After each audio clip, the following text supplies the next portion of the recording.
Good Moro mother truckers. I don't know. I was trying to do something different. But I failed miserably. Or at least I felt like I failed. I probably failed miserably. Because again, that's how I feel. I feel like I failed.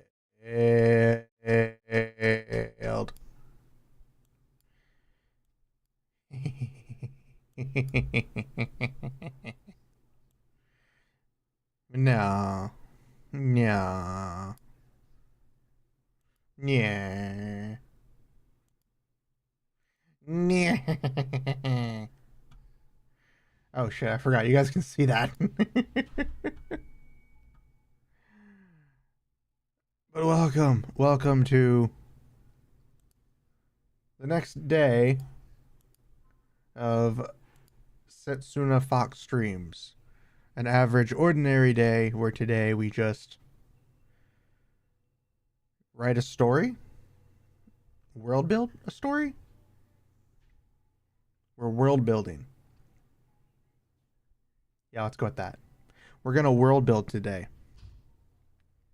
And by that, and world build, I mean we're gonna continue writing some story stuff in the game with characters and types and just kind of flesh out the world a bit more. Give it a bit more oomph and pizzazz and a lot more detail before we head into the nitty gritty and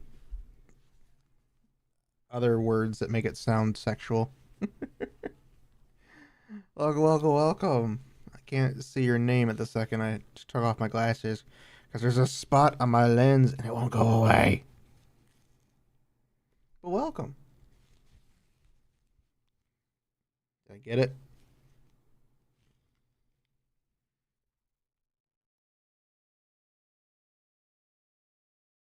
Yes, I got it.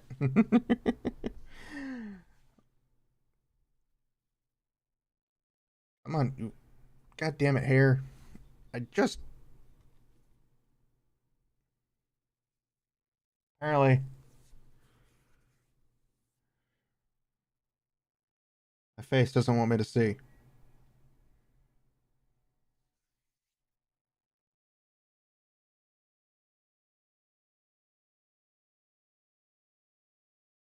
All right, we're good. welcome. Whales come, everybody. To the world building the world one. Oh, all right. I am oddly enough nervous. At the same time, I'm feeling good. I wanted to do this yesterday, but unfortunately, I was so freaking tired that I literally couldn't really focus. And I'm still tired as shit today. The difference between today is I don't feel as tired. I am tired. But I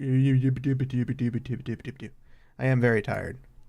But comparatively to yesterday, I have more energy. So that's a good thing. That is a good thing. Just going back and checking the characters. Okay, we got that. Oh, notes. So we've got the races. We have all the races set up. We have the 72 types of magic. Okay, races. We have the main area for the main enemy. Let's go with that. And then we have two special terms. I think we've got a decent world building start to the thing. I yawned. Yeah. I want to put on some music, but I'm also lazy as shit and don't even want to bother trying to put on music. So you'll have to listen to dead silence, I guess, because I don't know what music to put on that won't get me copyrighted. We have we have Zero, we have Bear, Alicia, Hilda. Go ahead and add our next character.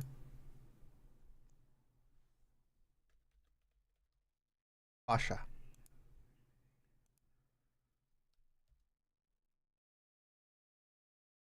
And Fasha is just Fasha. She doesn't have a last name. Her age. Ah, fuck. I can't remember what I put her age at.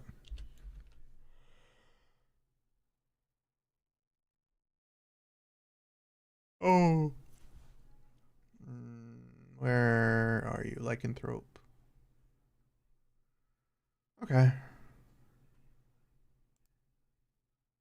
We'll put Fasha's age. I want to say we'll put her around. Put her at 31. She's a 31-year-old, and she is a female lycanthrope. She can transform into a wolf.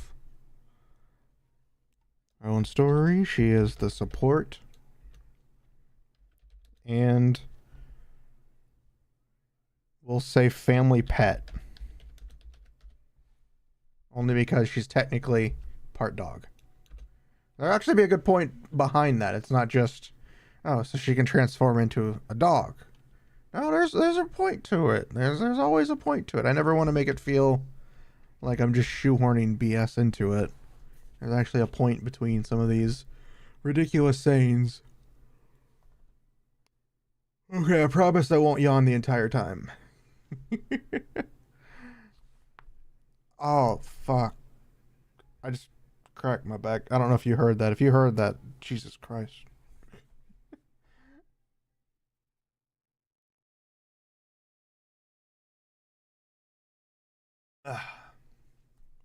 Alright, the goal, Fasha's goal, to protect Alicia. Because Alicia, she and Alicia have like a bond. They are friends, kind of like, a dog bonds with a person. Well, an animal bonds with a person. The connection that they share is the key point that we want to derive from that physical description. Let's see.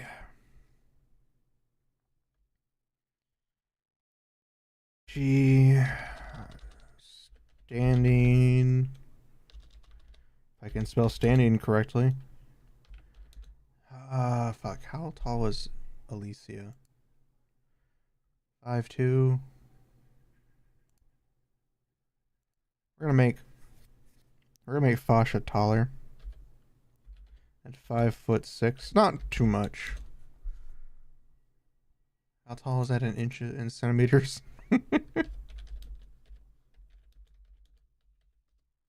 Time to Google. Alright, so it's 167.64, so we're just gonna have 168 centimeters.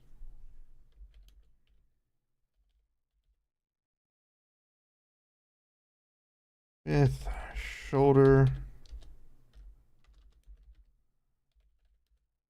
length.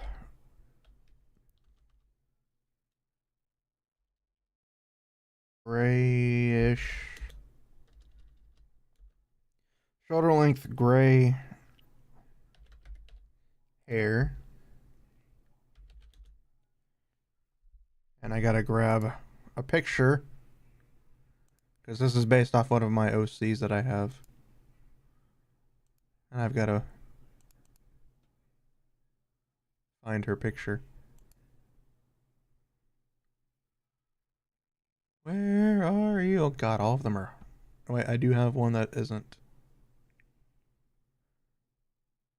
Don't I? No, I do.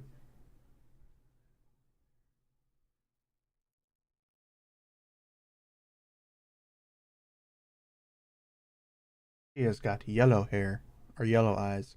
Hey, Demos. Welcome, welcome, welcome. Hey, Paris as well. Sorry about that. Um,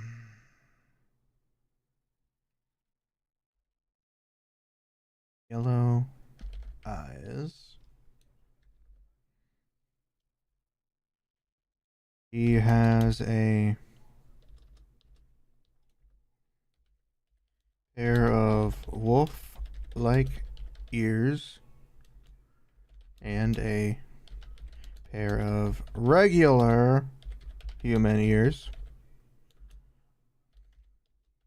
which do not work.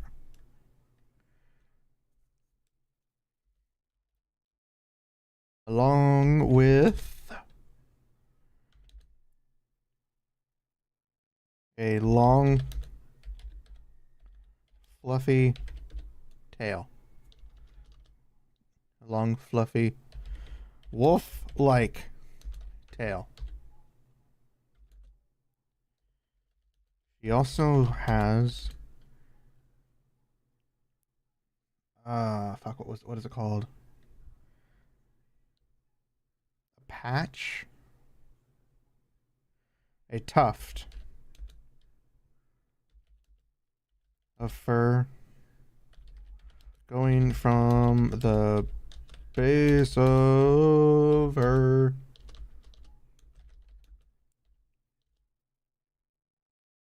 neck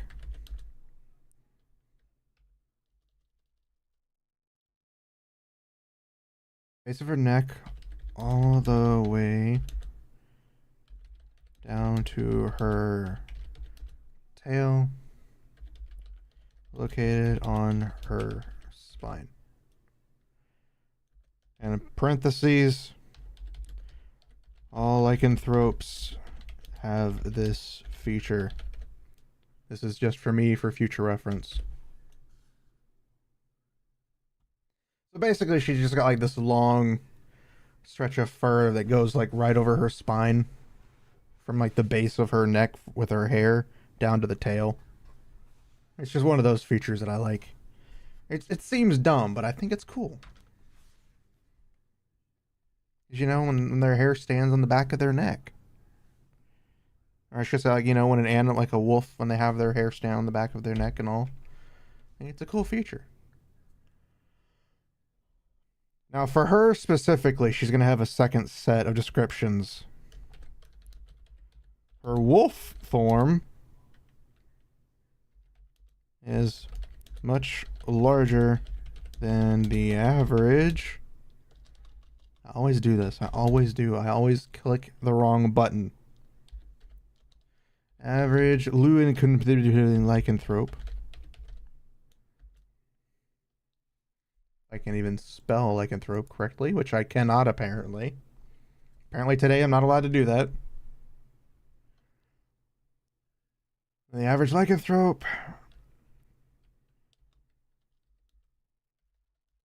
her form is approximately, and I probably spelled that wrong. I did appropriately, importantly. I love how you can just add the X and it's like, yep, that's how you want it. Is approximately. All right, time to grab the other one. And let me see.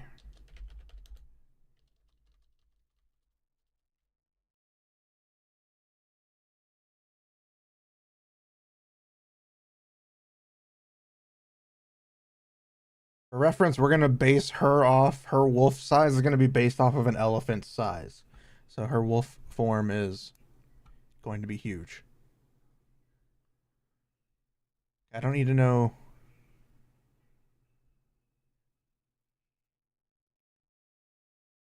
I'm gonna have it be 13 feet tall.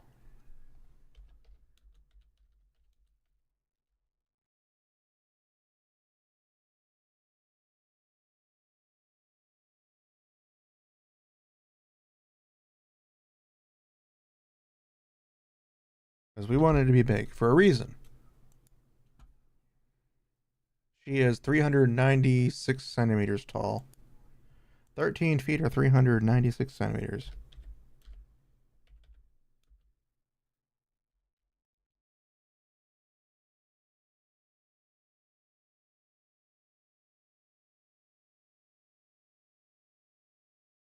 Because she's a wolf. She's part wolf. She can transform to and fro into forms. And it only makes sense. If she can't transform at will and her form isn't like that, then the fuck are we doing with our lives? And there's a reason for her form being much larger than average. It's not just because it's freaking cool. It's because it's needed.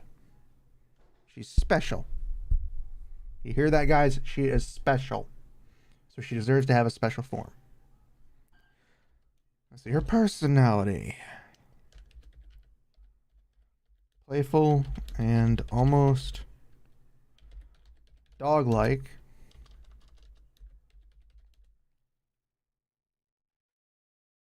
Due to her... Nope. Playful slash dog-like.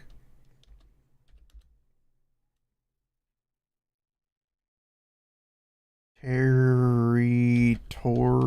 I'm gonna fuck that up. Yeah, I fucked it up. Territorial.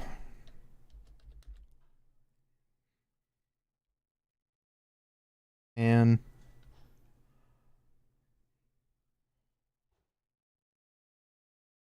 playful slash dog-like. Territorial and cuddly. I know, we're making her sound like a literal dog. And again, that's... Excuse me. Part of the reason.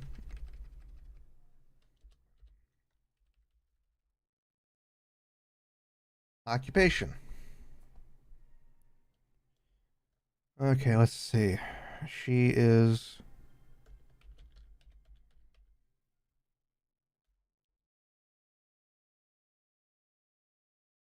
Am I spelling that right? I'm not spelling that right. Chief. Really? Oh, that's why. Chief 10 with an A, not just an I. I am dumb. I also hate the English language because of that. The constant need that there's always a different spelling. Chieftain of the lycanthropes. And descendant. Really? Can I not spell descendant correctly?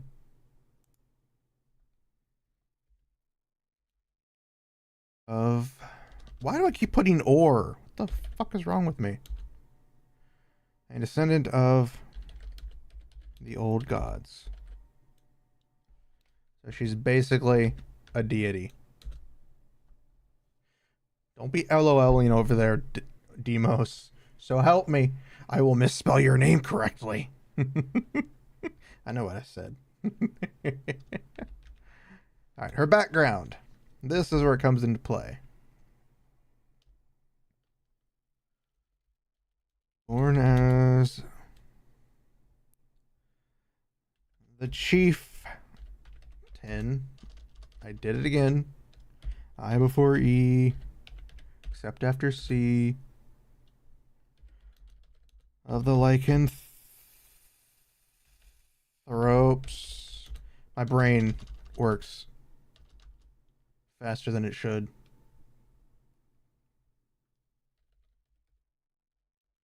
What is the chief of the lycanthrope? Lycanthrope heritage? The lycanthrope royal line. We'll just go with royal line. He was raised to carry the hopes and dreams of her people. I love how the autocorrect sometimes. Just like, all right, you meant to spell this. And I'm like, fuck no.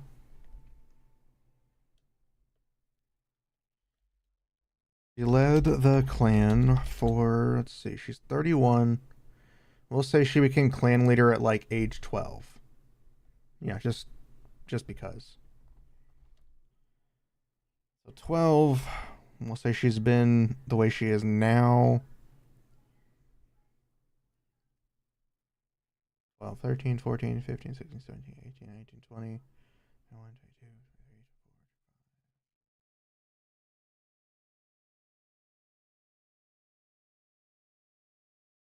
13 years before being betrayed by a branch family. Oh, well, betrayed. She's still betrayed. She's still betrayed. Oh, actually, we're not gonna make it betrayed. Before being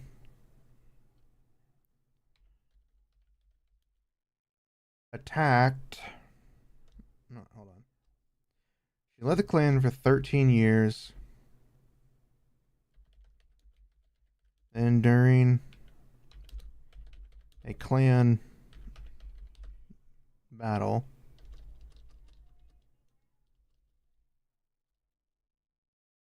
she led the clan for 13 years.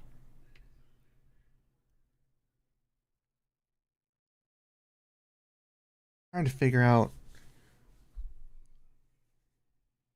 Oh, I don't want her to so much be betrayed. I want her to be kind of like tossed aside. Like, no, that's betrayed. Mm.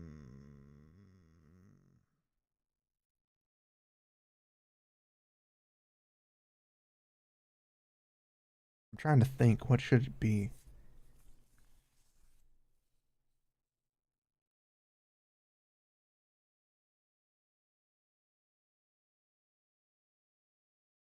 Yeah, we're gonna.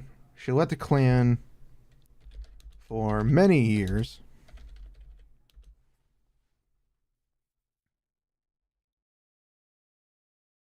in which her people prospered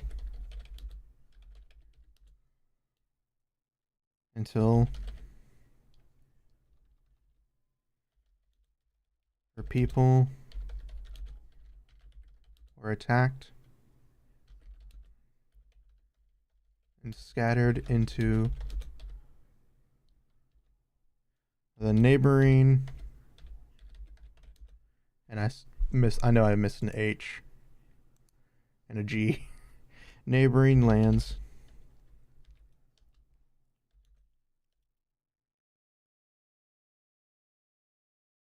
He remained to fight off the invaders, but was outmatched, tortured, abused,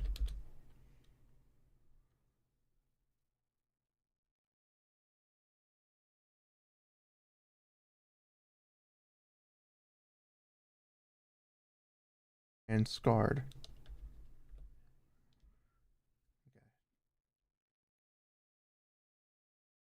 But after, we're going to change that. After fierce fighting was defeated, and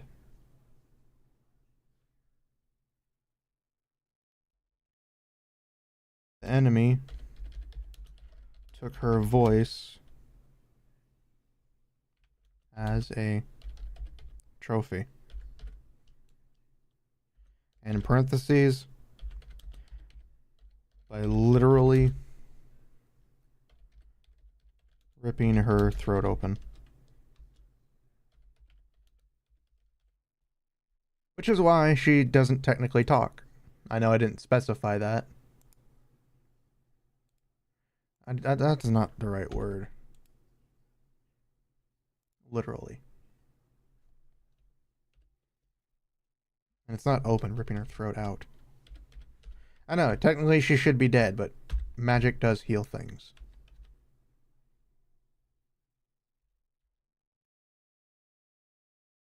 Now, open sounds better. Because, because ripping her throat out would mean she literally would die, so. I don't know why I was thinking that. I don't know why I was thinking that.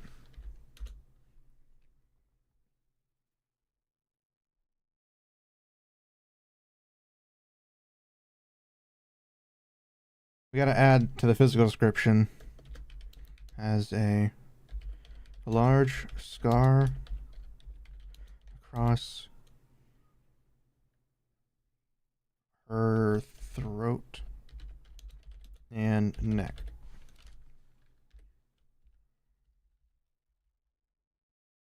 And her personality is also mute.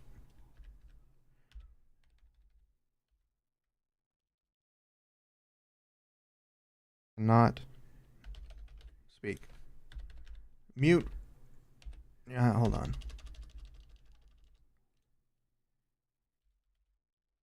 Damaged voice. She can technically speak. She just can't actually speak. She can make like, noises. She's not able to fully actually speak. Weapons. Claws. Fangs.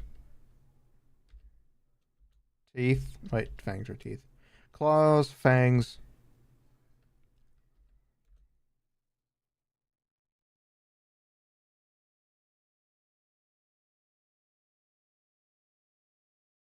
We're just gonna say brass knuckles for now. They're gonna be technically something else, but for the sake of simplicity. So those are her weapons, her powers. Because everybody can use magic. Transformation magic.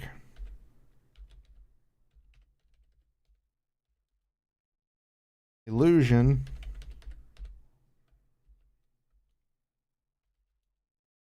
And dark magic.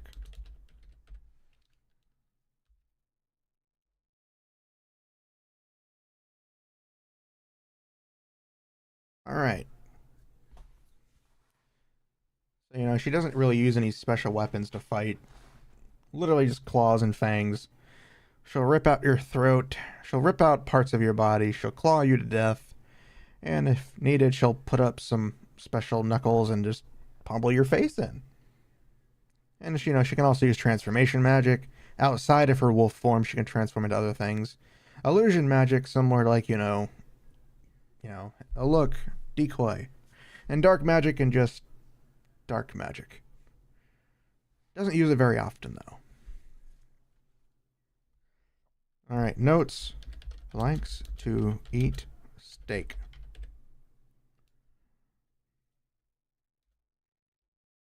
Well done. Likes to eat well done steak.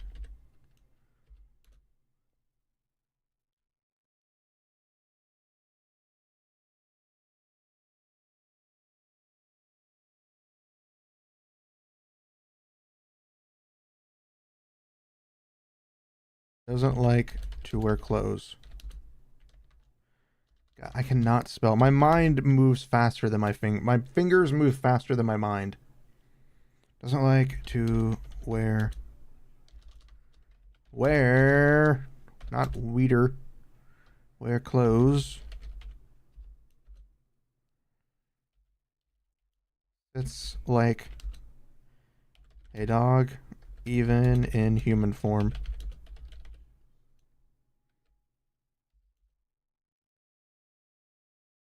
Exceedingly flexible. We all know why.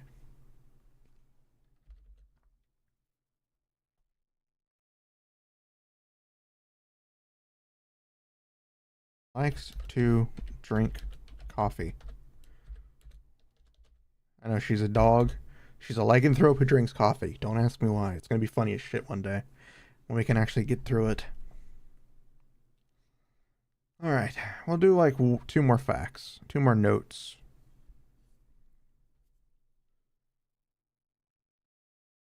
Hmm.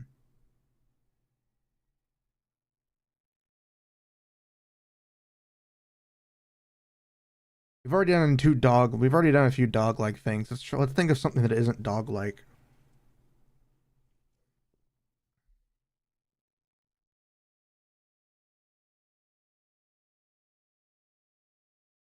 Hmm.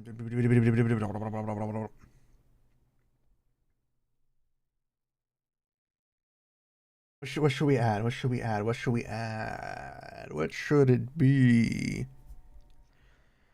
Something non-dog-like. Even though I've made it to where she's basically pretty dog-like.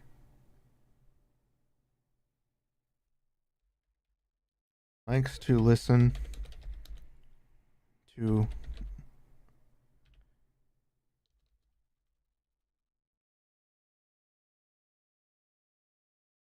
likes Hilda's likes to listen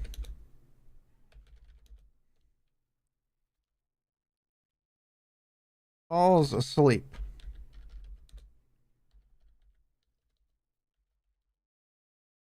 when Hilda sings. Hilda sings. Our little goblin maidservant likes to sing, and she falls asleep when she does. Okay. Alright, what's the next thing? What should we add the next thing be? Something more human-like, less dog-like.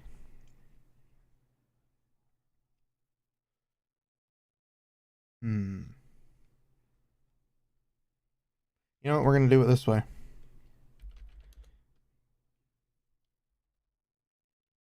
And only wield a sword when carrying it in her mouth. We're gonna go with the dog meme, with the dog with the sword. We're doing that. She can carry it. She can only use a sword when she carries it in her mouth. She doesn't know how to wield a sword any other way. All right, that's Fasha. Pretty technically simple character. She's more, basically a living dog. In our case, a wolf who's freaking 13 feet tall when she's transformed. She's had her fights, born as the chieftain. Now her people are scattered. She can't really speak. All that damage that was done. Literally had her throat ripped open by her enemy. But that doesn't stop her. Alright, next character. So we have Zero, Bear, Alicia, Hilda, Fasha. Next character will be Serenity.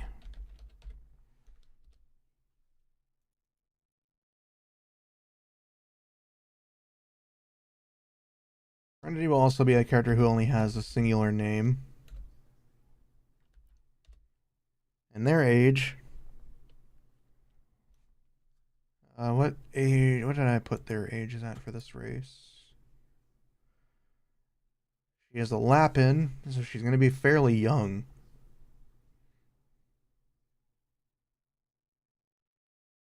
Okay, so Serenity is a Lapin.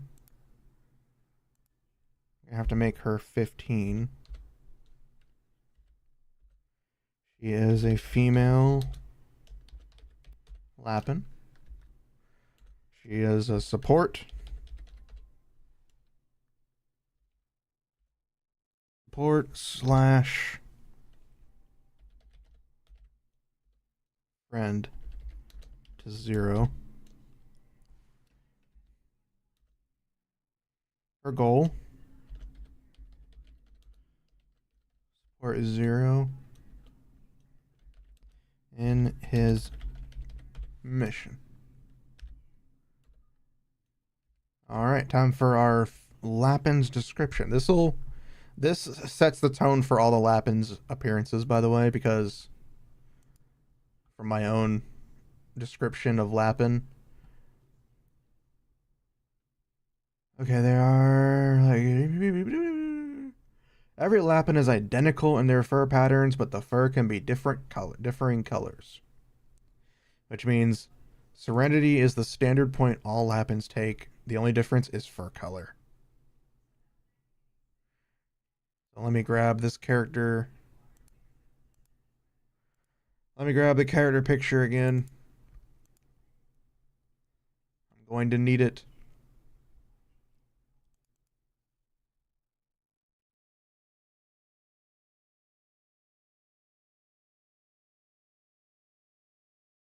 Throw you over here.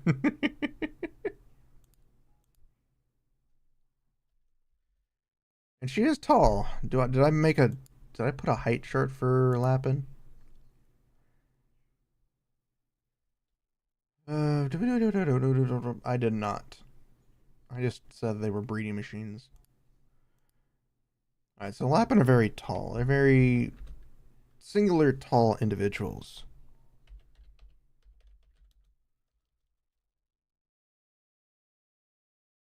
Standing at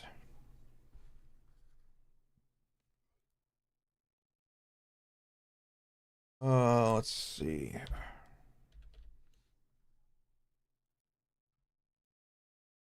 Okay, she's pretty tall. Actually.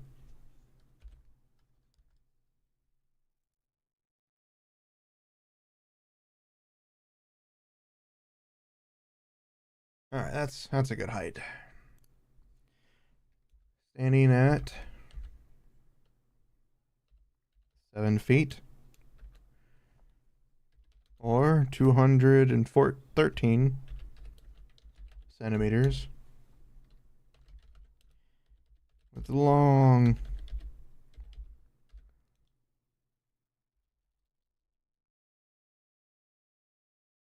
with purplish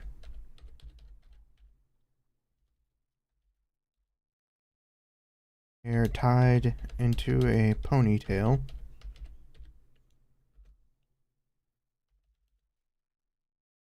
What color eyes does she have? She has pink.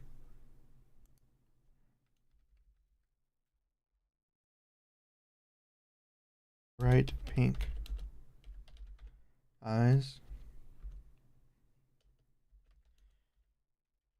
She has a thick, short coat of snow white fur covering her.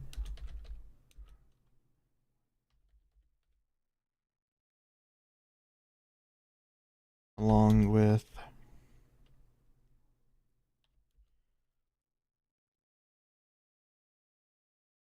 two black markings on her legs.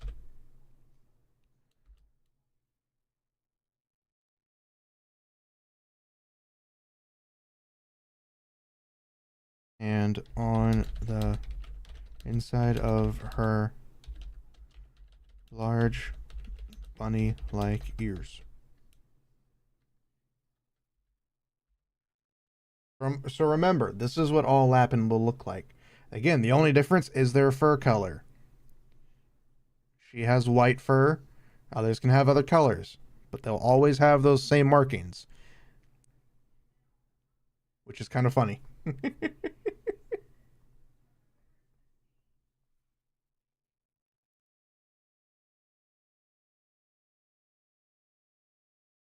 How did I not spell bright correctly?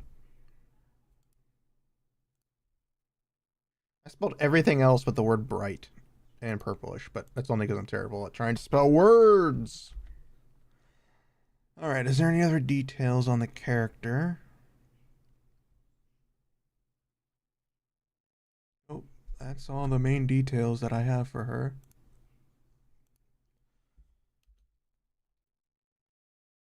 Her personality, she's silent, calm,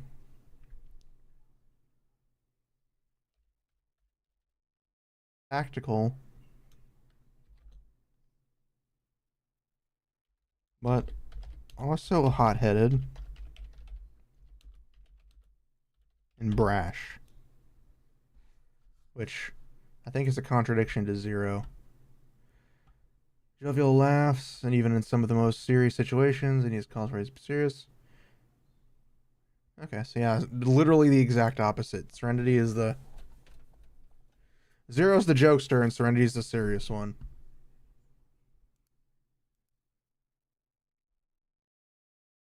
Occupation? Ninja. Slash Kunoichi.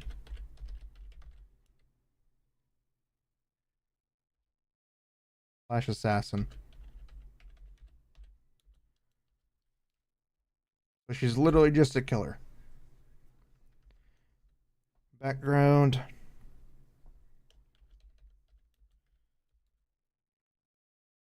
Gray up. Gray up. Gray up in the Gru. Am I spelling that correctly?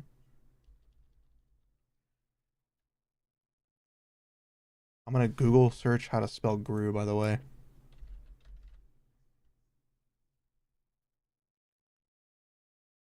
Okay. I'm correct. Grew up in the marshes of western coast.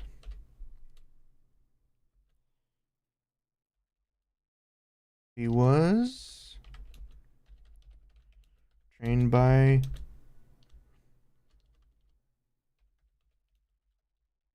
trained from birth in the way of the shinobi.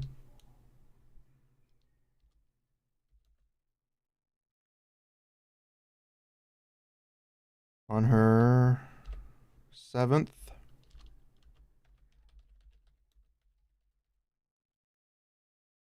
birthday, nope, seventh name day,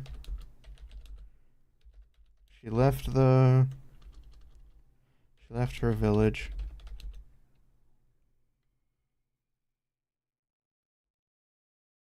in order to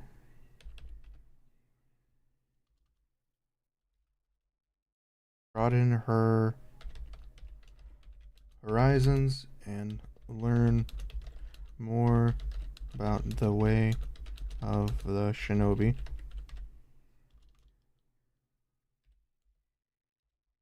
Outside of her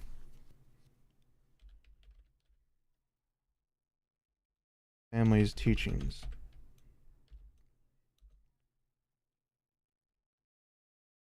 She has since been hunted down by members of her own clan. I hate that I always do this. I always do this.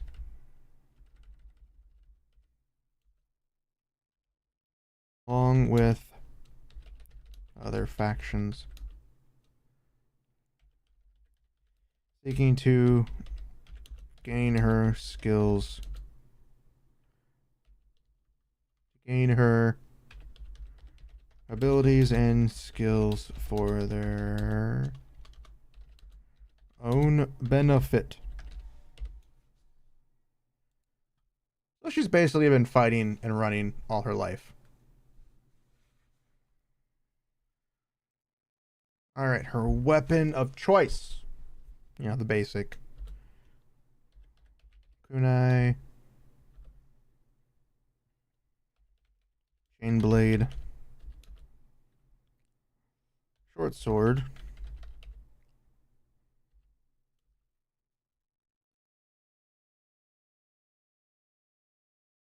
Kunai, chain blade, short sword. Throwing stars. Thwarring stars.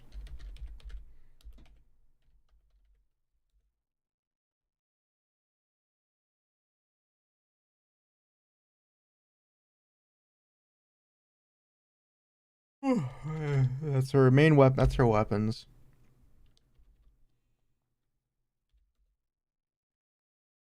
And her magic / powers,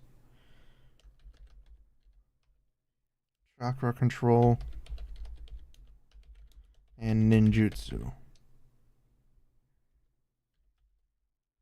Which is literally just a form of magic that requires hand signs.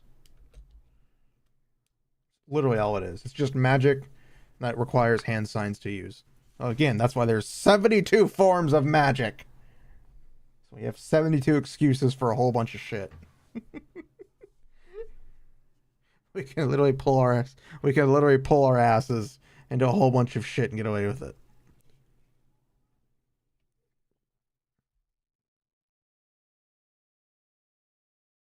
And chakra control is basically just magic manipulation.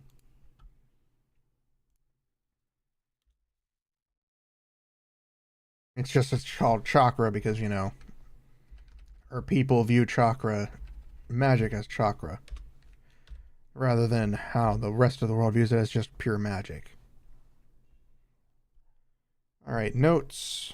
Let's get some notes on this character. Always wears her battle attire. And in parentheses, has multiple spares.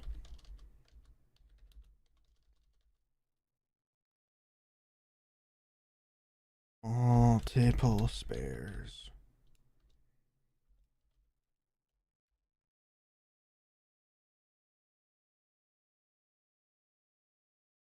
Fond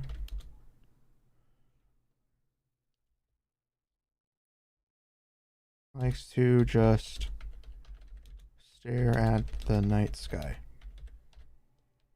Something simple. It doesn't have to be overly complicated notes. It can just be something simple. Enjoys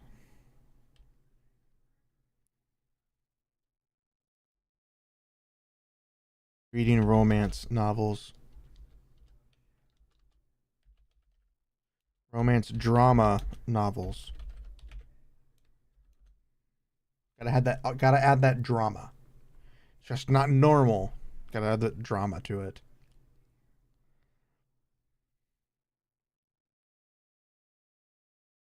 Let's see. Due to her short lifespan, she is very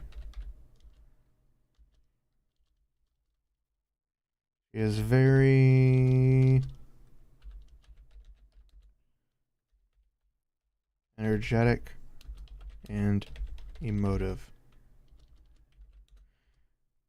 Basically, for Lapin, if you think of it, the easiest example for Lapin for me is if you've ever played Mass Effect and you know the Solarians, they're basically them. They have a short lifespan, so they try to cram as much as they can into that lifespan. So she's always doing something. Whether it's reading a hot, doing something, fighting something, training, she's always doing something because she doesn't have long compared to everybody else. Considering the average human can basically live 2 of her lifespans in one generation. So, she's always trying to keep up comparatively to other races.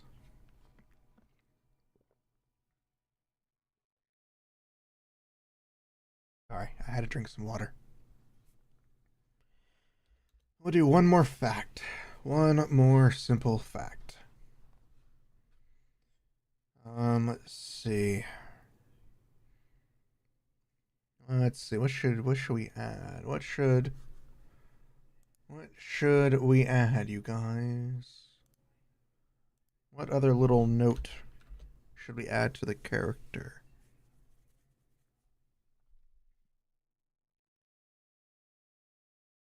Always wears her battle attire, but she's got spares.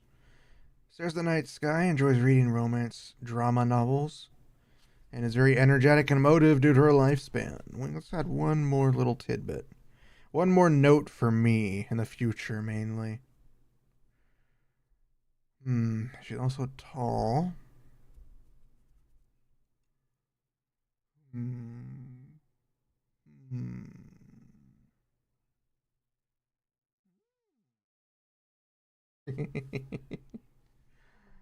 What should we have? Something simple. Something simple. Something simple.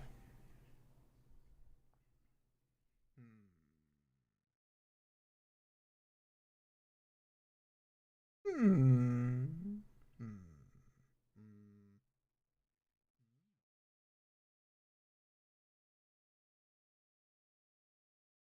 Doesn't like the cold weather.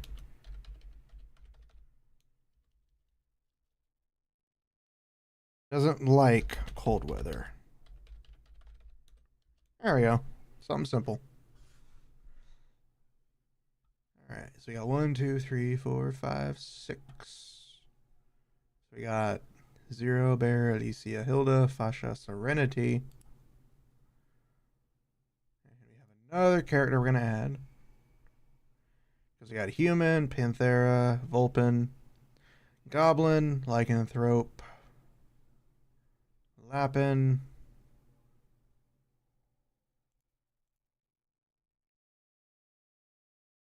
The elves, the twins.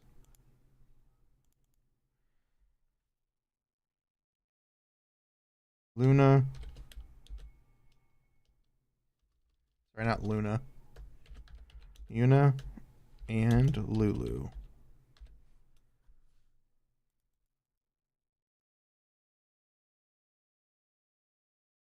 Yuna and Lulu.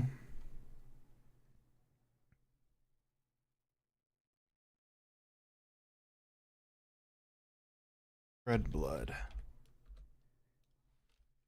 That's their last name, by the way.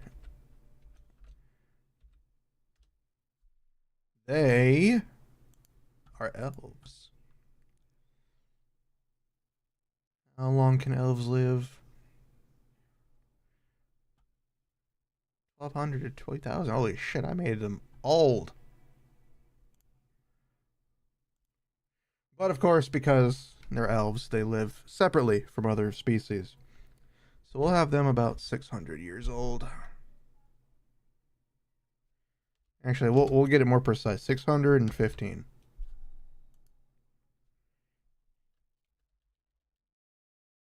Female. I know I'd had different types of elves. Light elves. Okay. Dark elves. Alright. I forgot they're dark elves. Female dark elf twins. I also think I made it to where elves are always twins.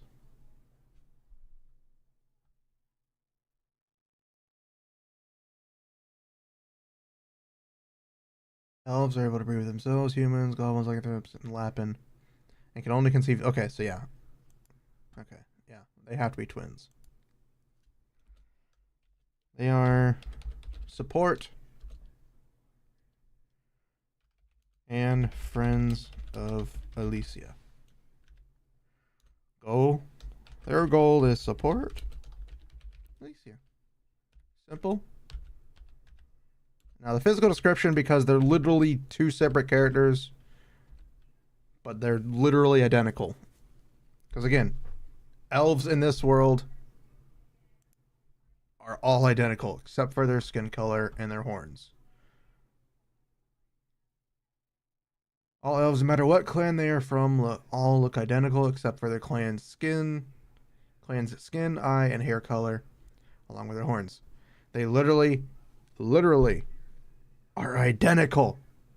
Their face, their body type, their appearance, all of it's the same except for their skin, eyes, hair. Wait, hold on. What's actually skin, eye? Their hair color is actually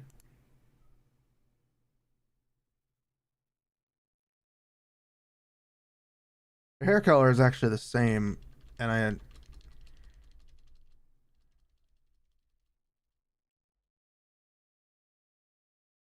I am good. I am good. Goodish. I am good. Good arena. Okay. The hair color is separated by their clan type. You know, their skin. You know what?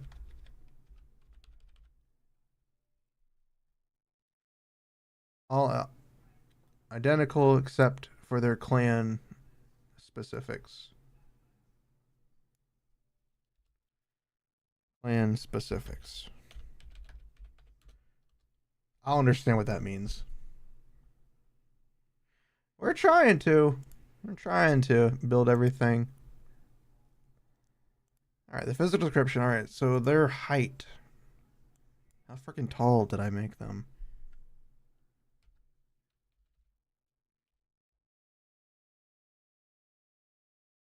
That is not what I was trying to spell.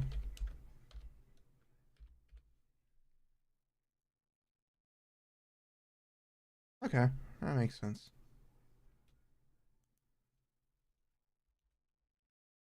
Alright. Our twin elves. Since they are twins, they look identical. And then again, all elves are identical. Except for, their hair color. Their clan specific descriptions. They look identical physically in every form. So the description,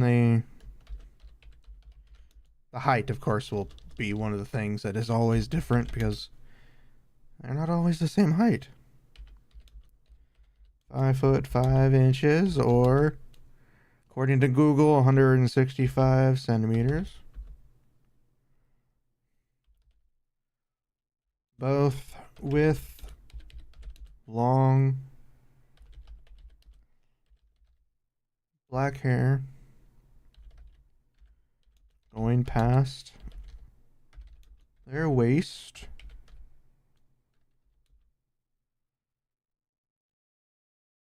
I want to say jade. Jade green eyes. What horns did I give the dark elves? Reddish, dark reddish skin, black hair, and red eyes. I gave them red eyes?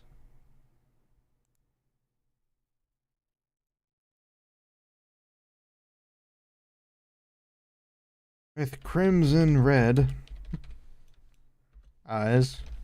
Apparently not green. I thought I gave them green.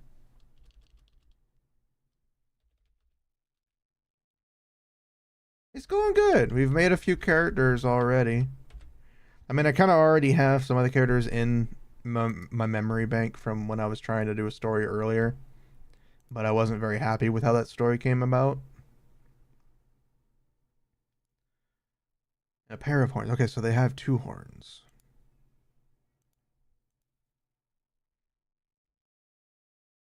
And a pair of curved short horns sprouting from their forehead.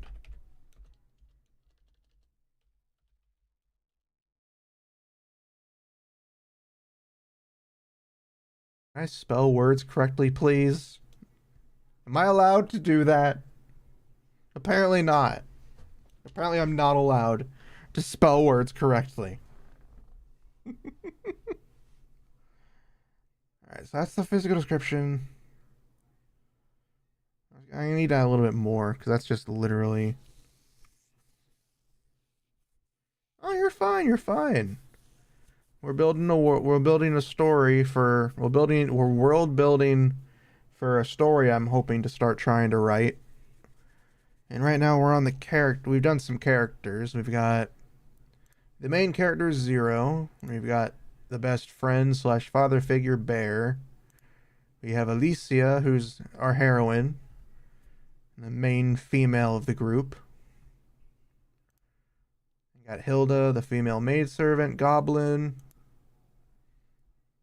Be alone here? You're never alone. You're never alone. You always have your thoughts with you. We got Fasha, the lycanthrope who can transform into a wolf.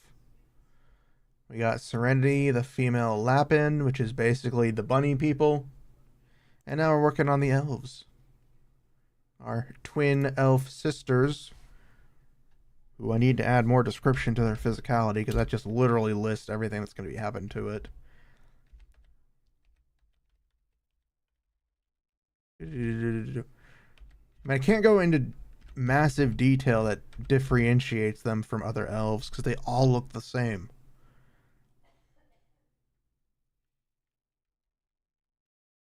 We'll add that to the notes since they look the same as every other elf. For my sanity's sake.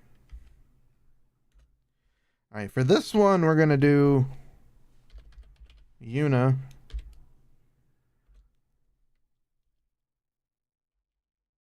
Cheerful.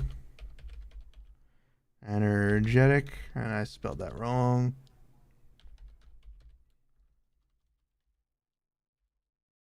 Yay, I spelled it right.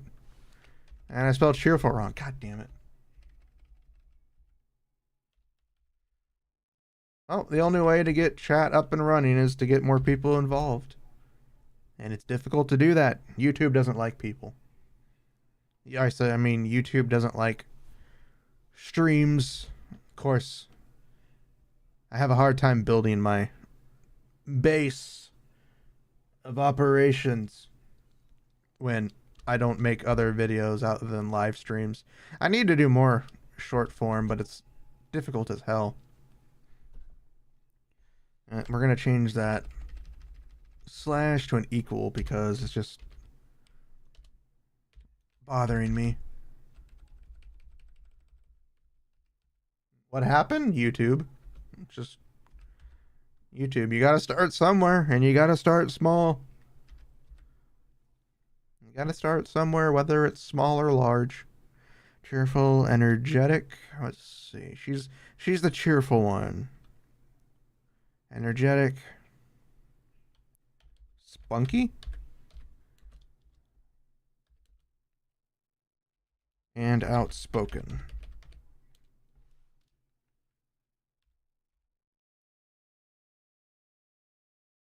And for Lulu,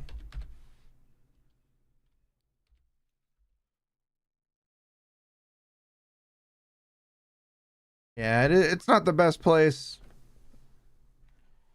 It's weird. YouTube's weird.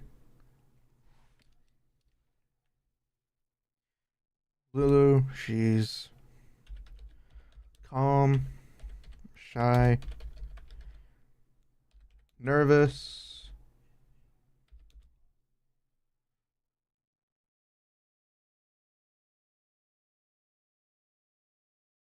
funky, outspoken.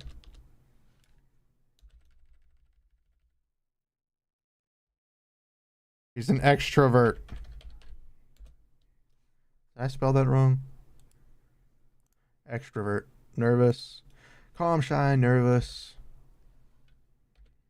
Soft-spoken. And an introvert. The sisters are polar opposites. That's the easiest way to make them. One's happy, one's shy. You know, it's the basic trope, but it's gonna work. It's gonna work. I mean, if you want to, I probably won't understand it. All right, their occupation. Tour guides. No. We're gonna do something different. Something different.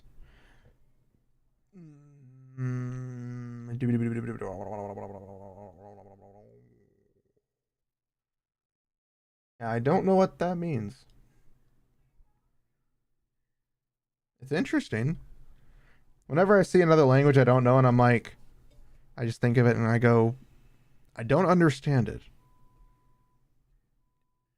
And I'm so used to English language, like written language that I'm sometimes wondering how do the language, how does that work? Because I'm not raised on that.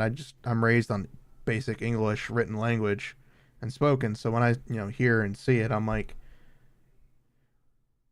how does that work?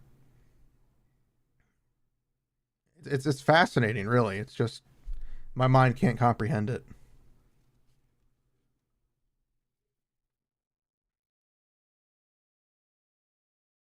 When people start speaking other languages, I'm like the I'm like the guy from,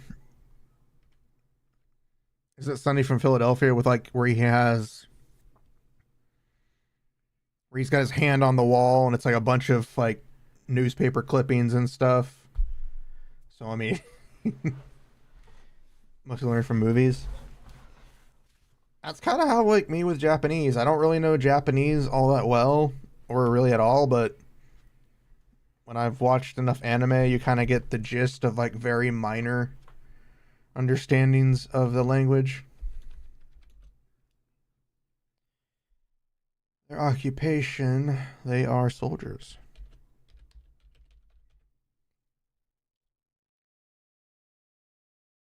No, I'm gonna hate to do this, but they're gonna be slaves. No, no, no, no, no. No, they're not slaves. Ah, fuck. What should their occupation be? I didn't think this part through.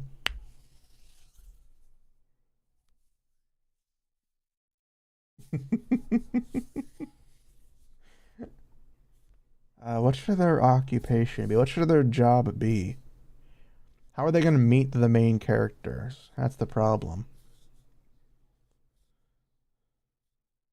No, they are going to be soldiers. They're soldiers. They're mainly mages. Actually, we'll do it differently. We'll do Yuna.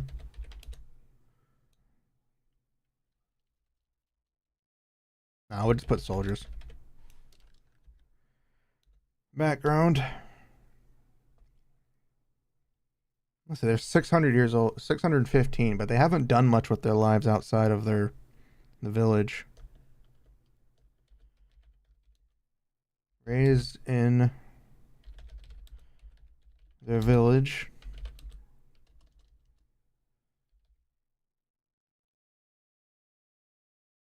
With no remarkable things happening. They enlisted at the age of 300 into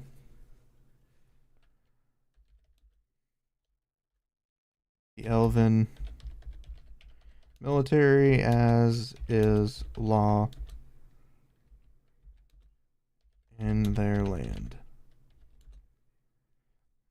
And literally are boring characters. Nice.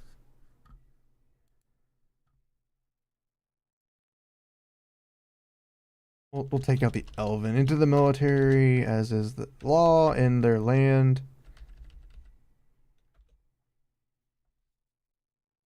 It just sounds freaking boring. Like even for that, holy shit. Okay, let's change up there. Let's change it up.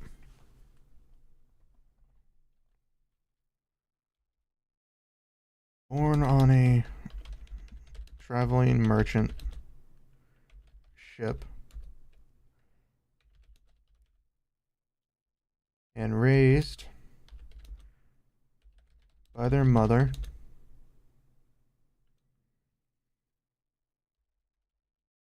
traveling across the world, we're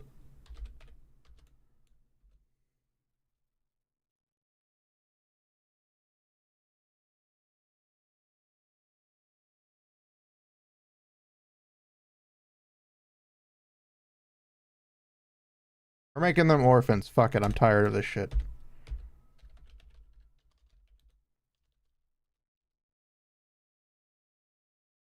Orphaned. I can't even spell orphan correctly.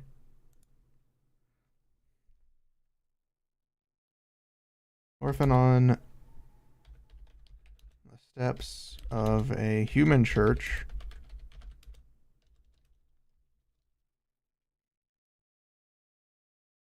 Of a church in the imperial capital.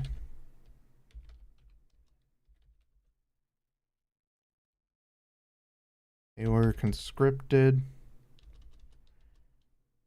They were trained and taught how to fight at an early age, with Yuna showing skill in martial combat, while Lulu excelled, and I fucked that word up completely, in magical arts.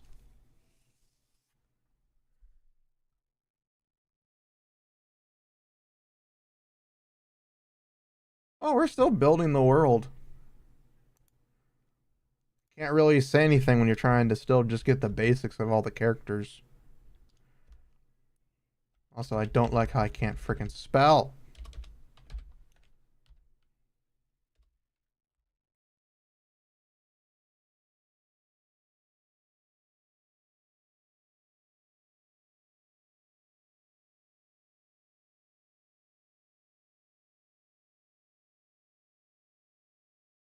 They served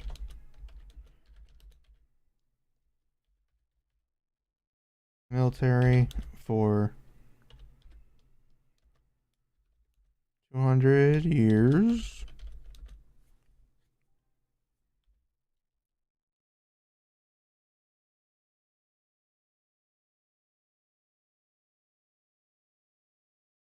They have served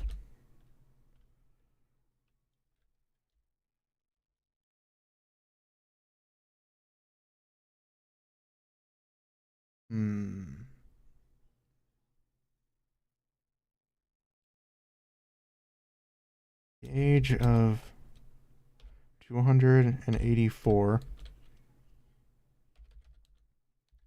They left the Empire in search of a better life, away from all the fighting,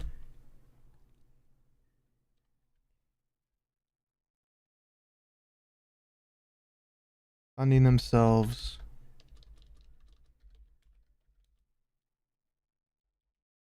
lost. They stumbled upon a small village in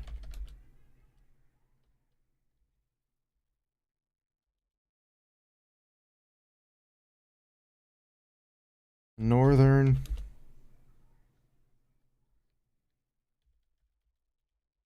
mountains.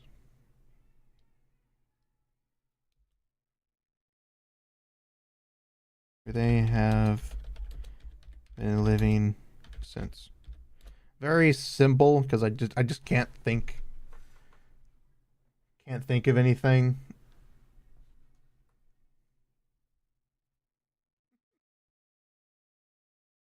Hey, drink your troubles away. That's all you got to do.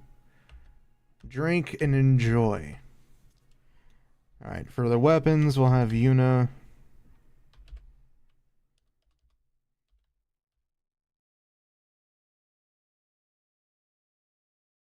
She is a double sword user.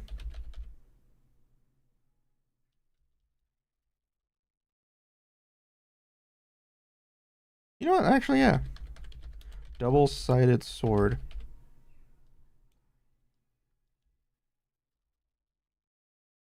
Dual wielder.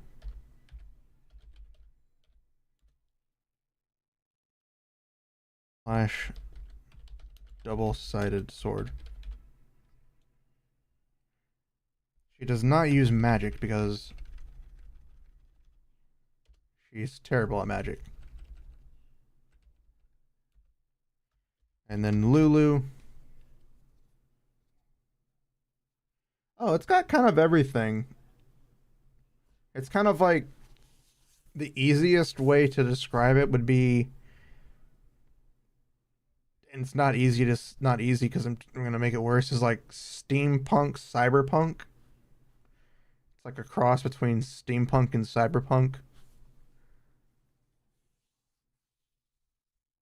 Like I know it sounds more fantasy medieval, but it's not as fantasy medieval. It's still fantasy, but it does have technology. Again, this is just a broader scope for the characters.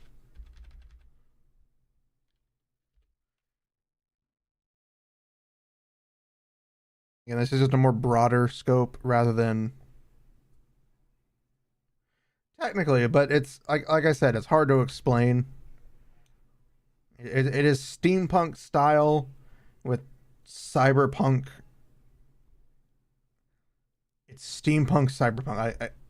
I don't really understand it myself. It's just no, you're not stupid. Again, it's me. It's me trying to explain something to a world I haven't fully developed yet. All right, Lulu. She doesn't wield. She uses a staff,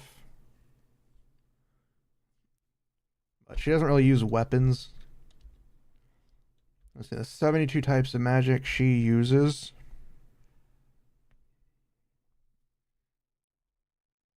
What type of magic did I put for the dark elves?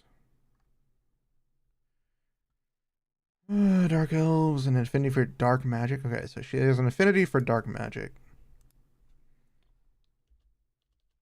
So dark magic, lightning magic,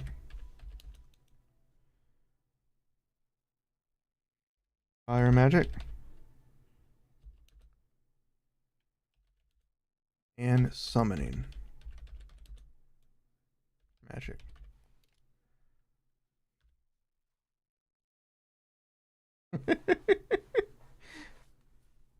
I don't know about that, but okay.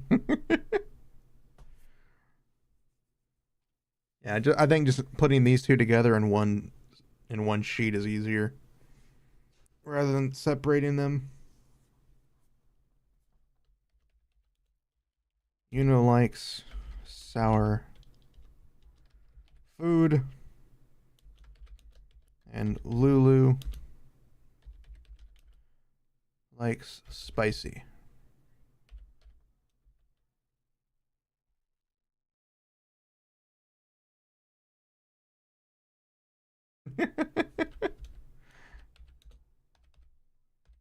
I don't understand humor much myself, but if it's funny and it makes you laugh, it's a joke that's worth making. As long as it's not at the expense of others. Alright, so Yuna likes sour food, Lulu likes spicy. Yuna likes alcohol.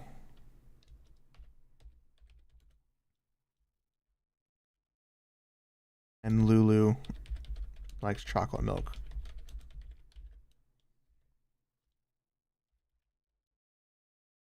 Yes, we're making these characters polar opposites in a lot of ways.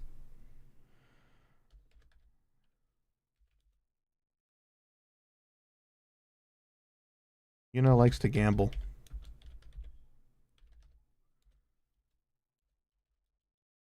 And Lulu likes cats.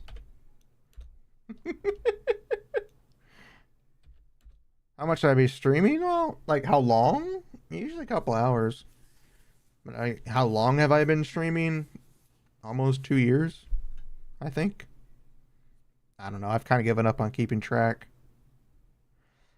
Yuna likes to gamble, and Lulu likes cats. Likes to gamble. Both like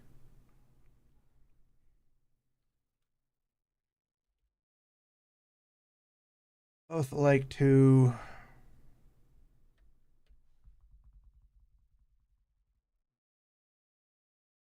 What do they both like to do?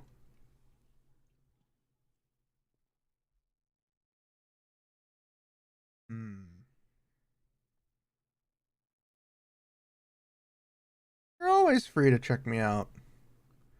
I'm always trying to stream and make content. Yeah, if you guys have something to do, go do your thing. Go enjoy your day, whether you like it or not. Enjoy your day, whether you like it or not, punk. Both like to. Uh,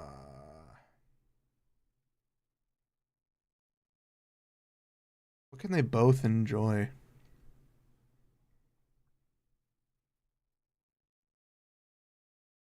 What can they both enjoy? What can they both do? You know what? Fuck it. Both like to sew.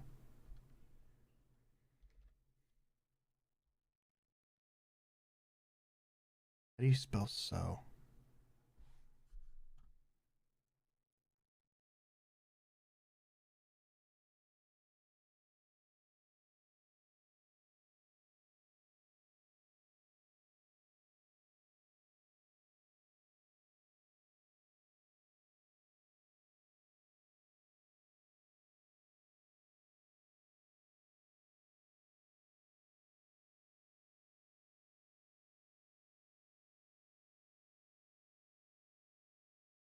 They both like to sew clothes.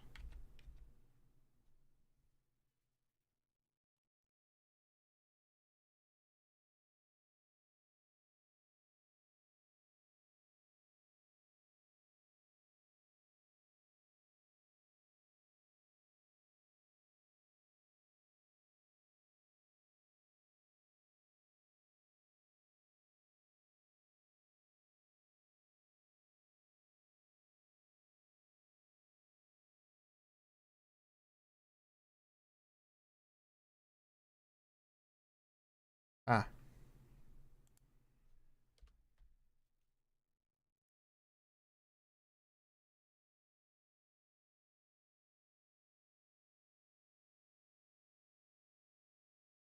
no, no. Stop it. Fuck off of my thing. Okay. Welcome. We just finished the next character. Well, technically two characters because they're twins. We finished two more characters now for the last one, if I'm not mistaken. Go enjoy your day. Go take it easy. Okay, so we have 1, 2, 3, 4, 5, 6, 7, 8. Yep, centaurs are our last one. Technically, we already have a dragon. We already have a dragon. And this one's name is. Did I spell that correctly?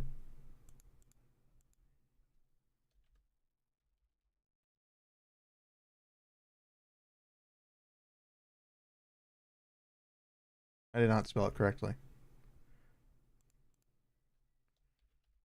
Google to the rescue again.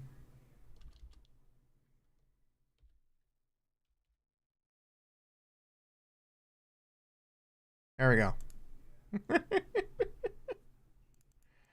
Because I don't know how to spell things correctly, and things. The English language is just the worst. How old can a centaur get? How old did I make a centaur?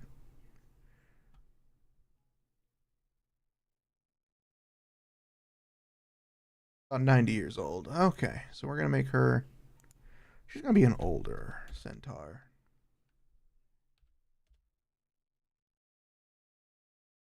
Make her about 40, 44. She is a female centaur. She is a support.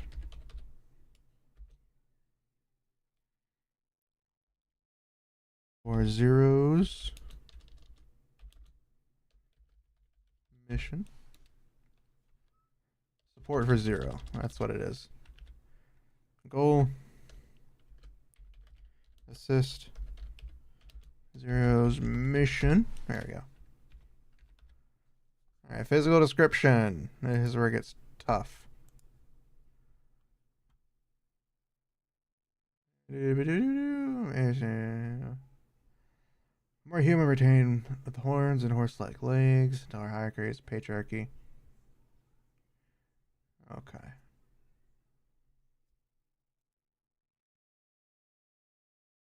Alright.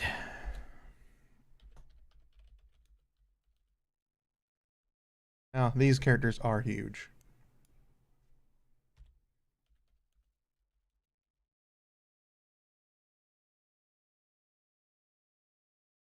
These characters are the largest characters. And at 9 feet tall. Or 274 centimeters.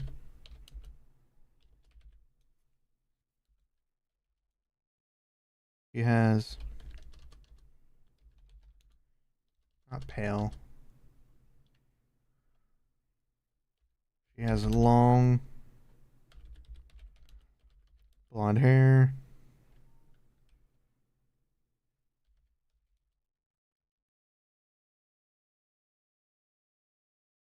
Going past her knees. I gotta bring up the character sheet. Not character sheet, but the character appearance.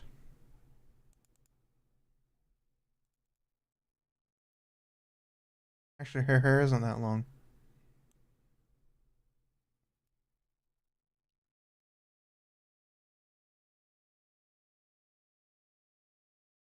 He has long waist length.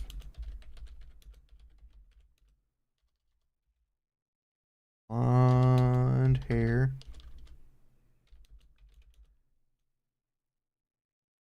And yellow eyes.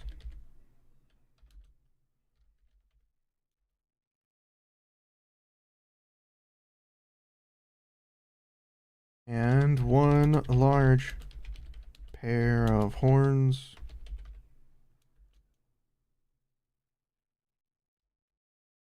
Adorned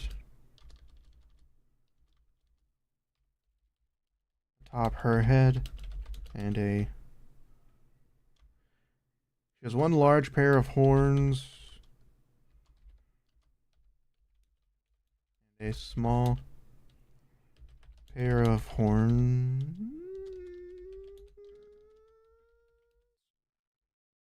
atop her head.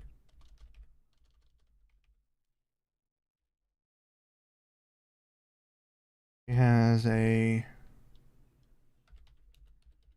long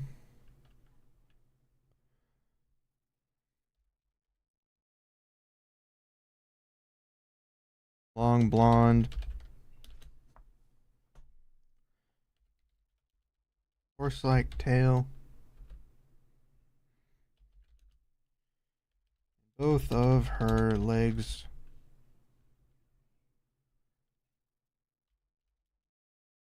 are horse-like from the knee down.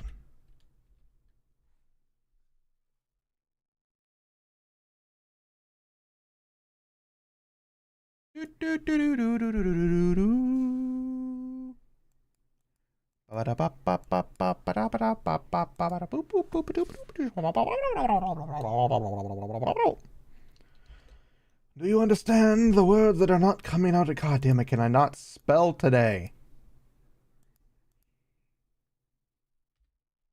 I'm not allowed to spell correctly, am I?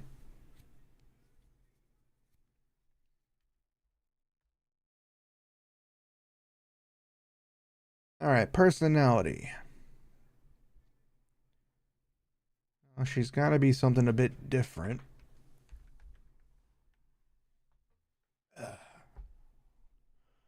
But she is a very good person. Kind of. She's kind of a good person, kind of not a good person. She is a person of interest. Doo doo doo. I don't know. Personality. Let's see. Let's see. Personality.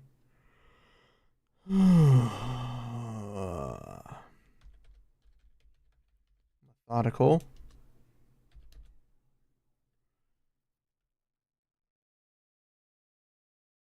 Diabolical.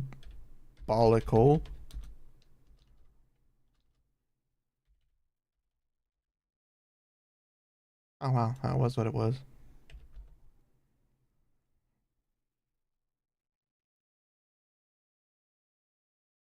Methodical. Tactful.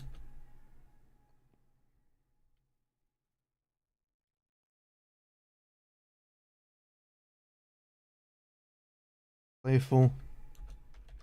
And merciless.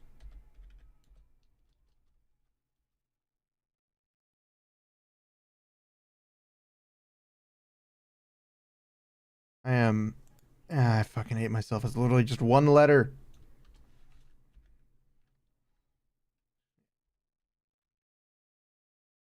Methodical, tactful, playful. Cunning. And merciless. Occupation. Basically an assassin.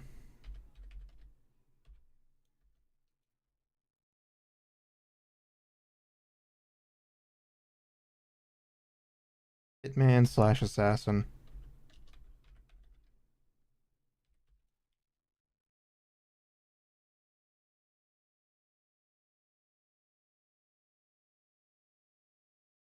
Or background.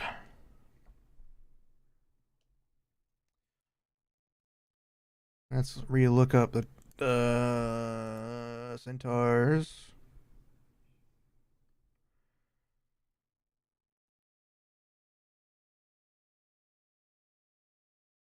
All right.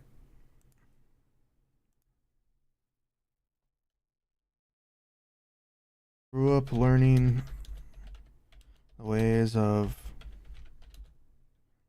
combat. Can I literally spell correctly today? From her father. Even joining the military for a few years before leaving to start her pilgrimage.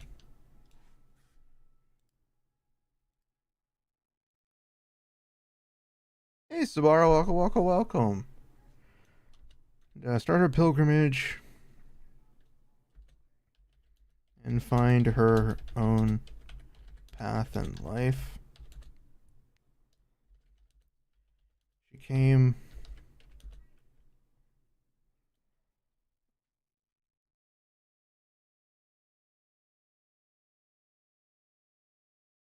She was taken. No.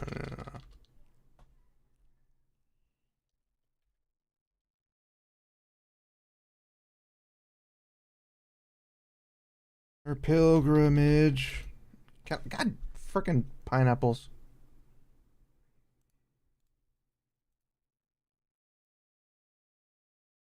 Her pilgrimage took a turn when she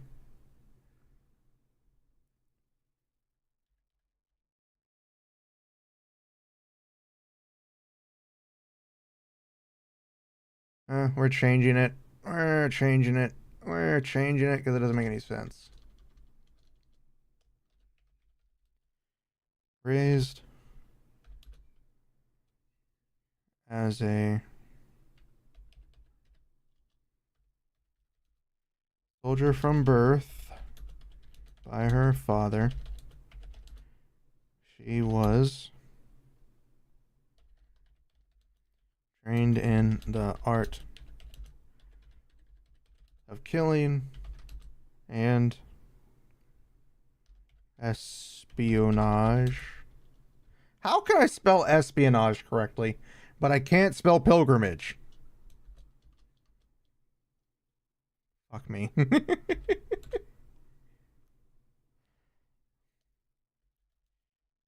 She found joy in torture and pain.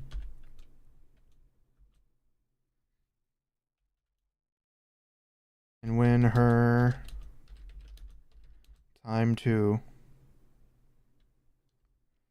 And when her pilgrimage.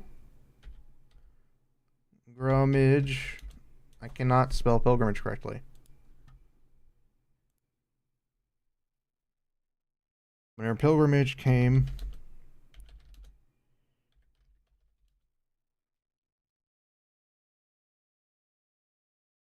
She found other avenues that let her enjoy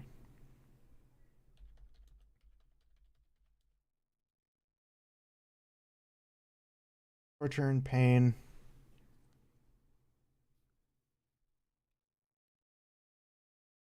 in others, so much so that she became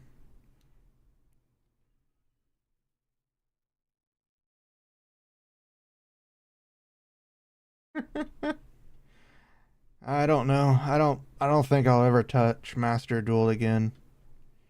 I love Yu-Gi-Oh, but the game's just the game's just not in a state that it needs to be. Yeah, I'm doing okay. I'm doing better than yesterday. Yesterday I was very tired. Then again, yesterday had daylight savings time for me, so that was already painful having to work an extra hour of work that we didn't really need to work.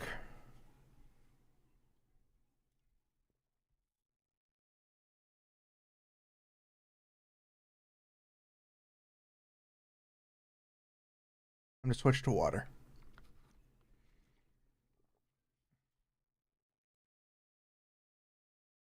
Oh, I'm doing okay.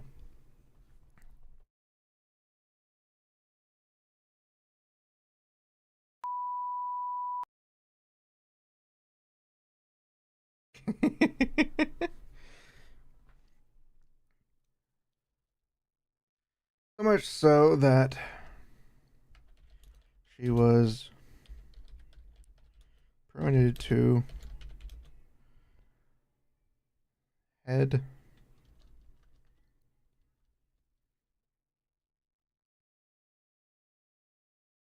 She joined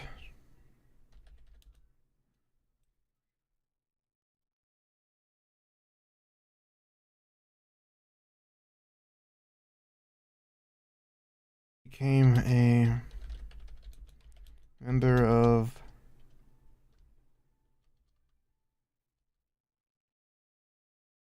found joy she found joy in torture and pain in others,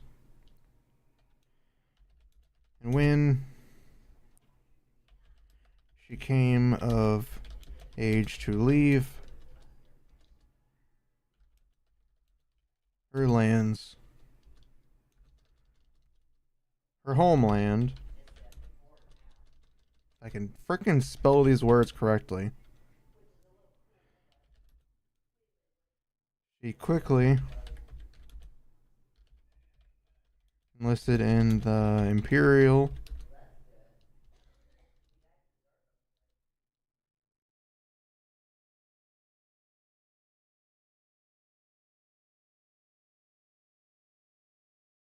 wish my mom would not talk on the phone. Enlisted in the Imperial military as a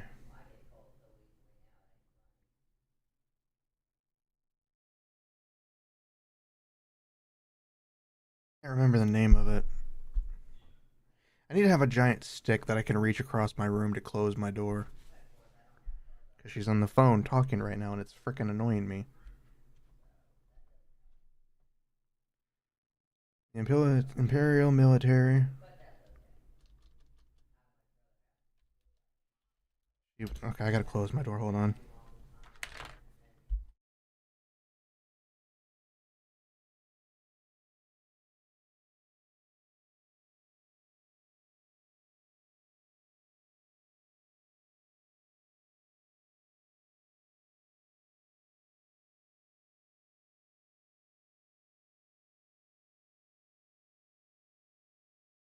Okay, that's better.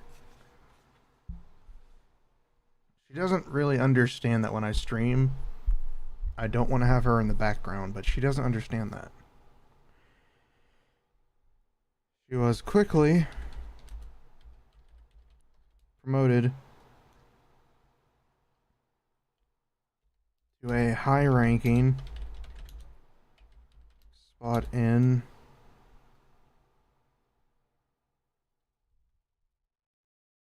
was quickly promoted to Master Spy. God, I'm trying to think of things.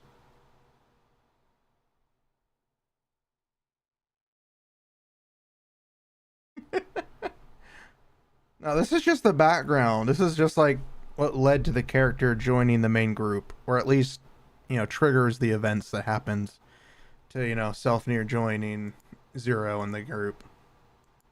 Like, this is the main cast of characters here.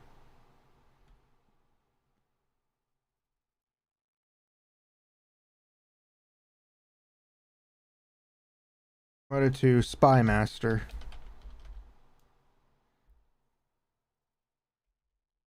Where she earned the nickname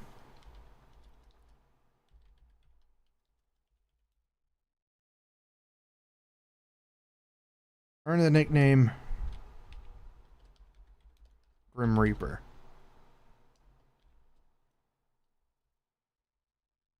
No, actually, where she earned the nickname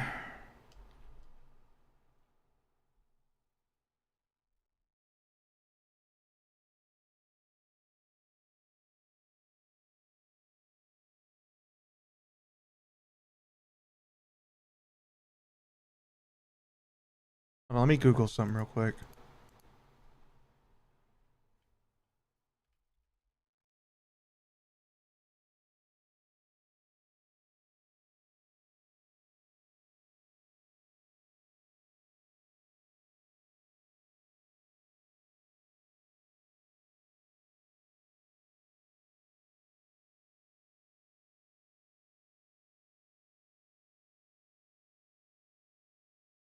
That doesn't.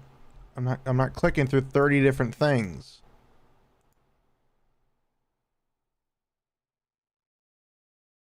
Why are they all the letter A?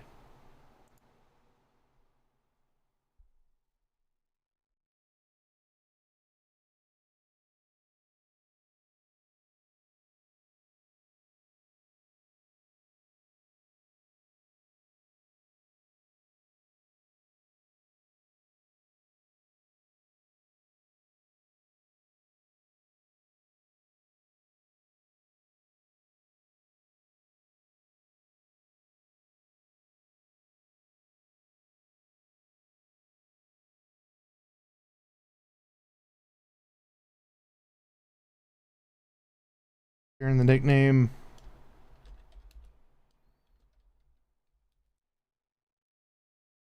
The Demon of Smiles. The Smiling Demon or the Demon of Smiles?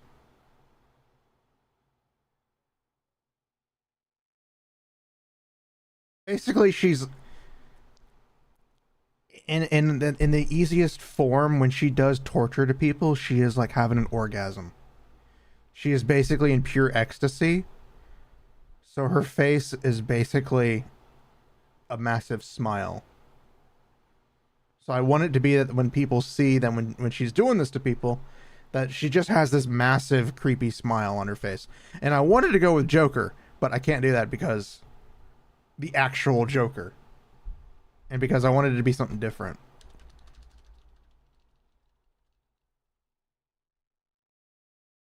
She literally derives joy from pain on others. Now, this isn't to say she's not going to change later on, but for the most part, she's literally into just torture. She's into dissecting people.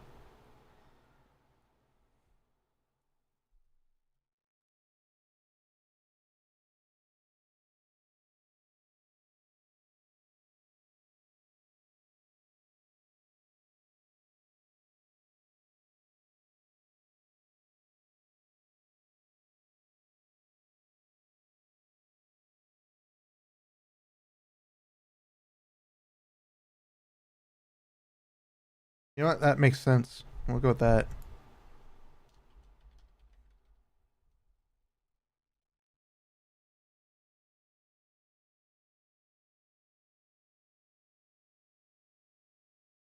That makes a lot of sense. Cheshire. Or Cheshire Cat. Either way. Alright. Now here comes her weapons of choice. Because she's an exceedingly messed up individual. Scythe. She literally wields a massive scythe, by the way. Because she is huge.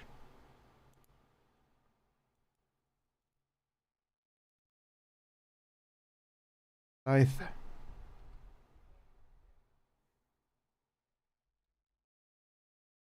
Poison needles.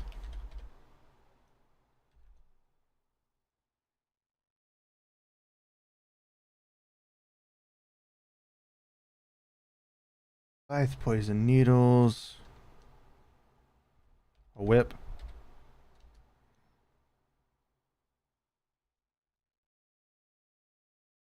A nine-tailed whip.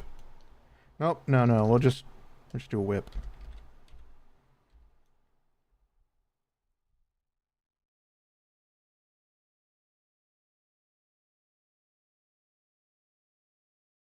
Like she literally just derives pleasure from pain. I'm gonna give her one more weapon. Scythe, poison needles, whip.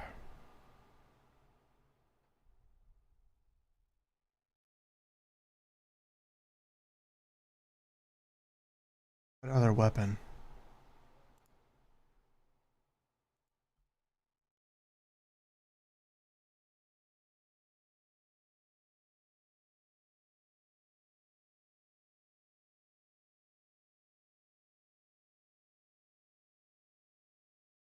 I don't know what other weapon it would be.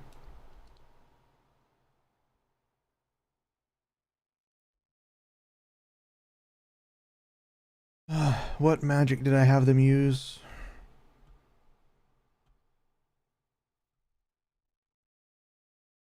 Fire and conjuration. Oh shit. Amazingly enough, I paired this personality perfectly with the types of magic they can use.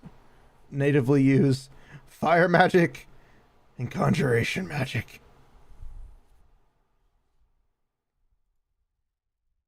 You can do a lot of stuff to your mind. And use fire magic.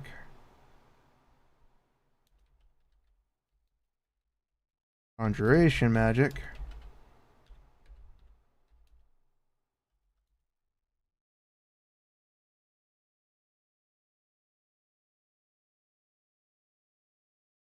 And water magic.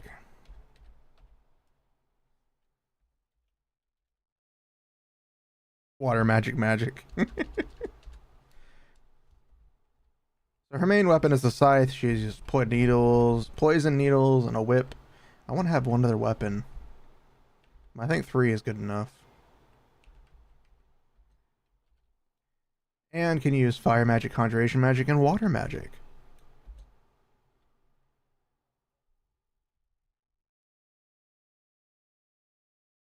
Alright, some notes for the character.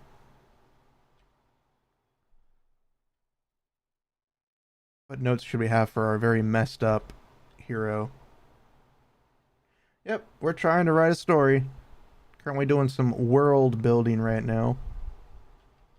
What should be some little notes we have?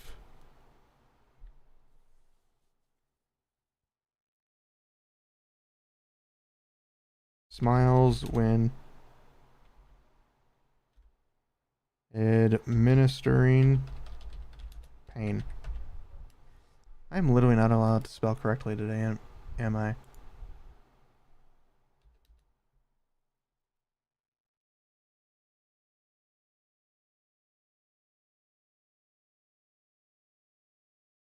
Doesn't like blood. Which is weird. She doesn't like blood. We'll make it to where she likes to torture people. Well, it's not so much a tool, but just like magic. Like, again, this is just a basic overview of the character. We're not going to get super, super detailed unless I really need to. Just so that I can flesh it out as the story goes on. It's like fire magic, conjuration, water magic. That can, open the gateway to what she does with those spells. Rather than trying to pinpoint exactly what she uses them for. That way it kind of, lets me breathe life into the character fully as we progress through this through the natural progression of the story. And that way I don't have to lump myself into like one specific thing and I can change it later on.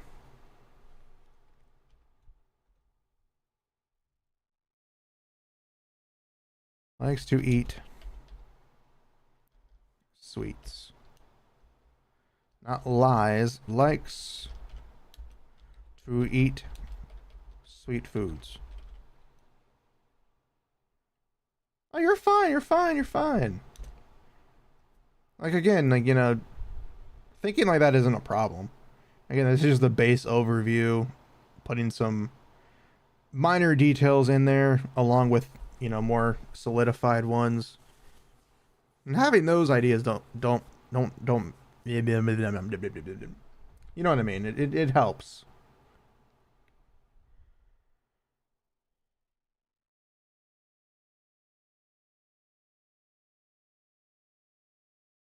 Wears BDSM style clothing.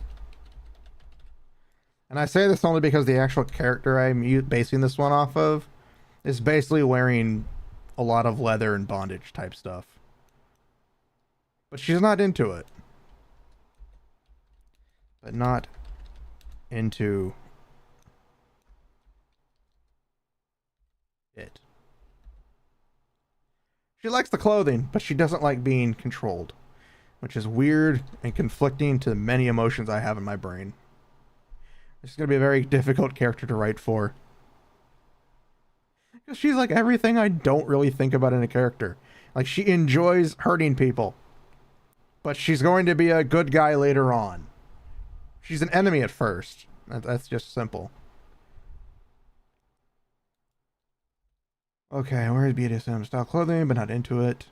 Sweet foods, doesn't like blood, smiles when administering pain. And two more, let's do two more facts. Two more simple facts. Two more simple notes. More so less so facts, just notes.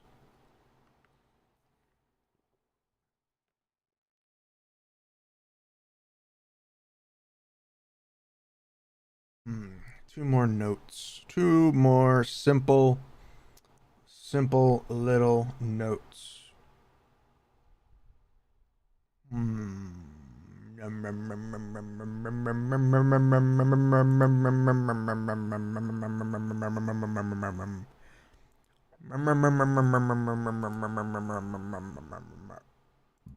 Excuse me. Yeah, I'm burping all over the place. Two more note arenos. It sucks I can't think of anything.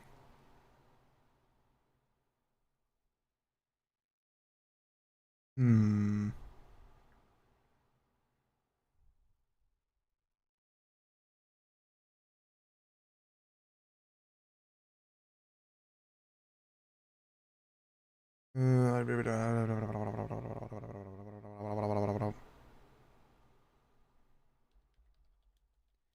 Likes to read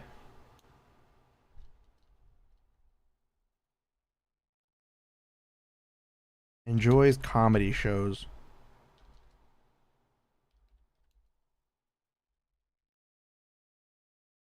I don't know why. I think it's just an exceedingly funny quirk. She's this very person that enjoys pain and inflicting things, but she also likes to go to comedy shows. Break the mold for your own idea and have it make no sense. She likes torture and pain. Yes, but she also likes to go to a comedy show. Does that make sense? No, it fucking doesn't. You gonna keep it in there? Oh, you fuck your ass, I am. Enjoys comedy shows. Hmm.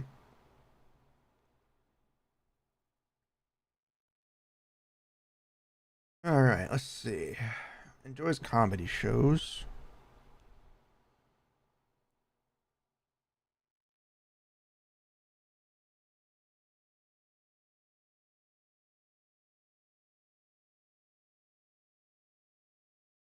I'm looking around my room to see if there's any slight inspiration I can take from the many random things in my room.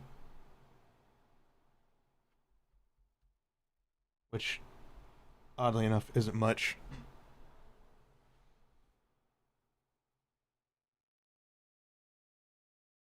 She actually doesn't have toes. Her feet are hooves. She's a centaur. She's a female centaur. She's technically more human, but her lower, like, the knees down are like horse-like. So she has hooves instead of toes. Which is one of the reasons you never want to stand behind her.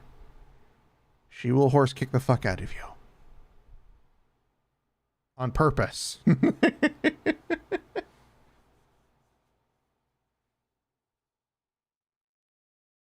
uh, what else? I want to add one more note.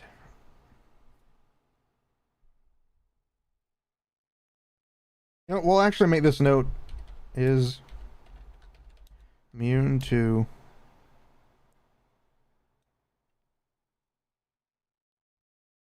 poison. She's immune to poison, so she's immune to all known types of poison.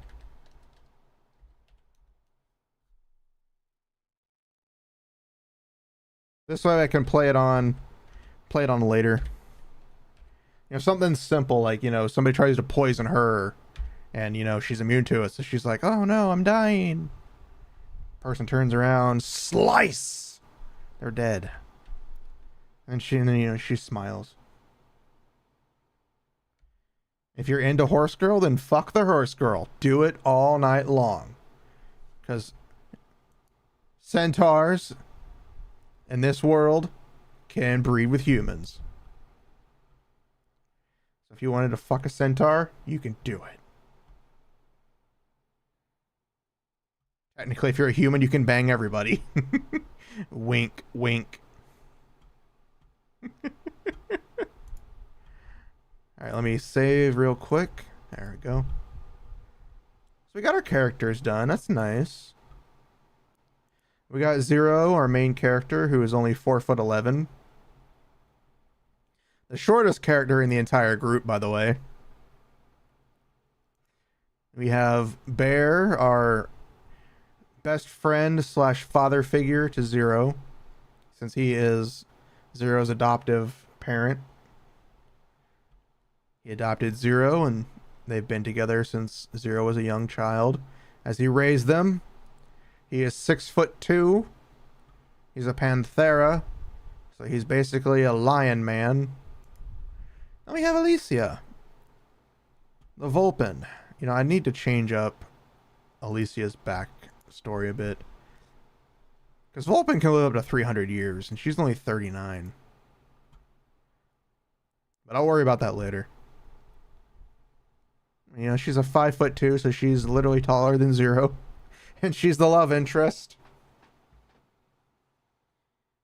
I always did love size difference.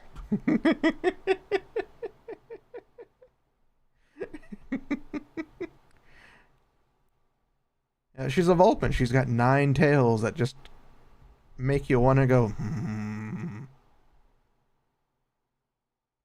She's also horny as shit, but she can control it. Then you got Hilda, the female goblin maidservant. I know, female goblin maidservant. You wouldn't think of that in a story. You think goblins would be something different. But no, goblins are construction workers, maidservants, laborers. They use earth magic so they can do a lot of shit. I apparently don't know how to spell trained right. Let's save again because I connected a word. And we have the goblin maidservant Hilda, who serves Alicia. We got Fasha, our female lycanthrope, who can transform into a very large, massive wolf the size of a fucking elephant. Quite literally, she is the size of a fucking elephant. Yeah. Here, we'll go over the races after we do the characters real quick. Yeah, she's a 5'6" in her normal form. Female lycanthrope, female werewolf, basically. When she transforms, because she's the chieftain of and a descendant of the old gods, her wolf form is huge. Quite massive. She can't speak, though, due to an injury. Yes, Serenity, our female Lapin, the bunny people. She is the bunny girl of the group. She's only 15, but Lapin only live for about 35 to 40 years.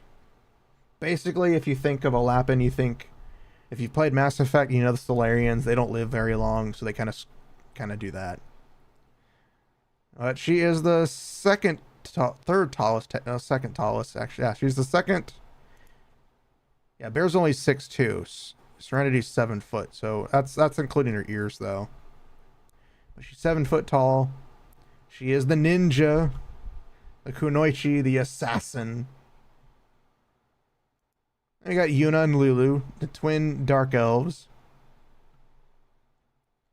You know, one's a soldier, one's shy magician. We got Selfnir, the very crazy person that apparently I didn't think would be as crazy, but she's crazy as shit, who somehow becomes an ally. Don't ask me how I'm going to write this into it to make sense, but it will.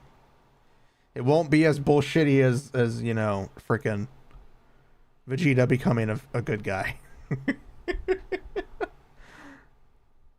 Alright, but currently here are all the races for the story we have. We have humanity, you know, the most common race. You know, basicness. They're humans. Capable of magic, but only of a single type / element. So, you know, every human can use magic, but only one type. Out of the 72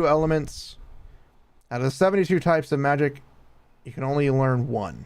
Humans are kind of restricted.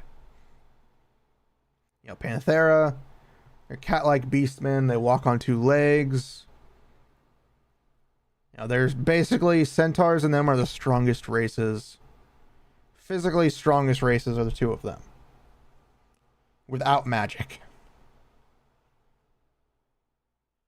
Hold on. Ow, my ears. There we go. Sorry, my pants were getting all tangled for some reason. And they can use wind and nature magic. They can use other types of magic, but the base elements that that a Panthera can use is wind and nature. Now we have Vulpin. This is the one that I was talking about. A humanoid fox-like race with fox-like ears and tails, but oddly enough, only the females have tails. Male Vulpin are trained as soldiers, while female Vulpin are either royalty or treated as such. I just think of it how, like, some might do like Harley Quinn as someone who is crazy but can be negotiable. True. Except this person can't be negotiated with. She's literally batshit horny for pain. But we'll get to that when we get to that. Right now it's still too early. A female Vulpin commonly has only a single tail, while the Empress is said to always possess 9. Vulpin can learn any of the 72 types of magic, but only the true Empress is able to use all 72 at once. So literally a female Vulpin, the Empress mainly, can literally use 72 types of magic.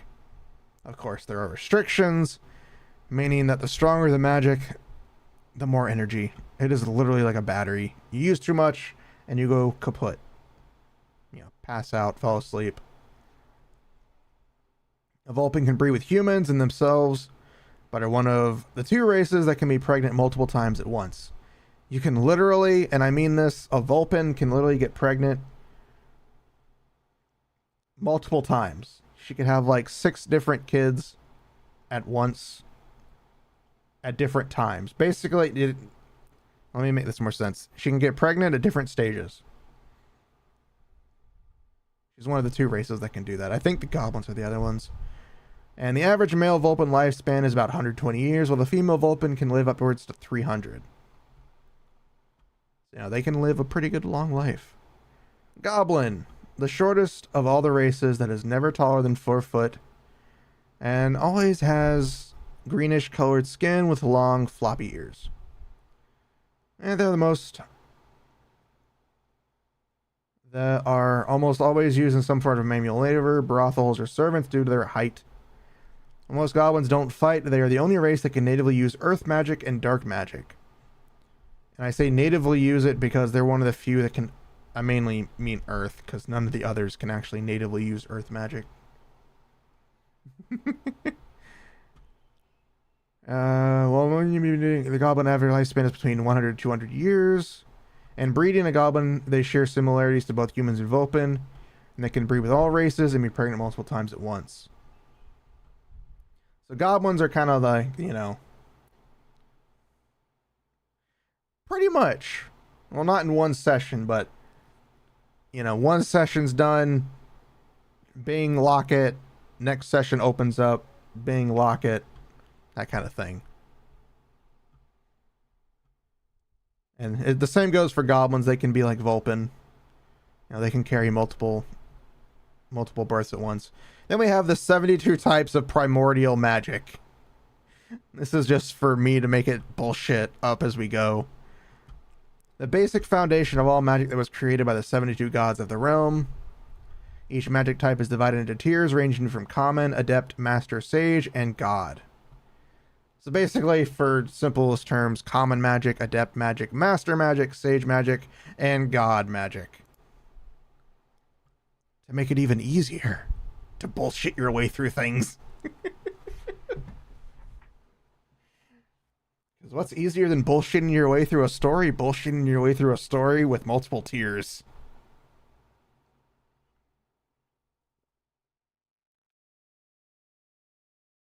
And this just makes it easier so that I can throw in different types of magic. Because I have a chance to make 72 types, and I've probably made less than 10 in the descriptions for all of this. So that leaves massive openings up for different types of magic. Even if it's close to another one, I can use it. I'll just have to write down all 72 types when it actually gets to it. Lycanthropes, the humanoid type race with wolf-like features such as fangs, ears, and a tail. They also have the ability to transform or morph from human to their wolf form and switch between them at will. An average lycanthrope's lifespan is about 70 to 100 years old. Lycanthropes can use transformation magic naturally, along with a penchant for blood magic. And I did not put that in there for Fascia. They are able to breed with themselves, humans and goblins and elves, and are able to conceive 4 to 6 children per birth. Game-breaking magic. That is pretty much 72 forms of magic rolled into one. And the Lapin, a bipedal humanoid race of bunny-like people that are also the second race to be completely covered in fur. That is true. Panthera and Lapin are the only 2 races actually covered in fur in the series. They've retained most of their ancestors' bunny-like facial structure, but have also inherited the long ears and a very small tail. Every Lapin is identical in their fur patterns, but the fur can be differing colors. Meaning that no matter who they're born with, or they're conceived with different parents, every Lapin will always be born with the same exact fur pattern. The only difference is the color. Unlike Panthera, a Panthera, none of them look the same. No two Panthera ever look alike. You will never have a Panthera look exactly like somebody else. Lapin, they look the same. The only difference is their fur color. The Lapin's average lifespan is only about 35 to 40 years. They can breed with humans, elves, goblins, and themselves. They have a very short pregnancy cycle and can give birth between 8 to 13 offspring. Lapins are naturally able to use water, lightning, and light magic. So yeah. And then elves. This is the fun one, actually. The elves were pretty fun to create, because I made like a bunch of distinctions. Elves have three distinct clans among their race, those being the light elves, the dark elves, and the nature elves. The light elves have naturally pale skin, blonde hair, brown eyes, a single horn sprouting from their forehead, and an extreme aptitude to light magic. Dark elves have dark reddish skin, black hair, red eyes, and a pair of horns sprouting from their head, and an affinity to dark magic. Nature elves have greenish skin, brown hair, blue eyes, and antlers instead of horns sprouting from their head, and an affinity to nature. Instead of finger, they use fur. Technically, if you want to get technical. Okay, and affinity to nature magic. All elves, no matter what clan they are from, all look identical except for their clan's specifics. Meaning every elf, every single elf, again, similar to the Lapin. Well, not really, aside from the thing, but every elf, no matter who their parents are, human, whatever, doesn't matter who they are, they all, and I mean it, they all have the exact same features. Face, eyes. They basically look like copies of each other. Again, the only difference is their clan specifics, such as light, dark, and nature elves, their skin, their hair, their eye color. Everything else about them, exactly identical. Which is why it's exceedingly difficult to tell an elf apart from somebody else. Which is also why it's going to be really funny writing that.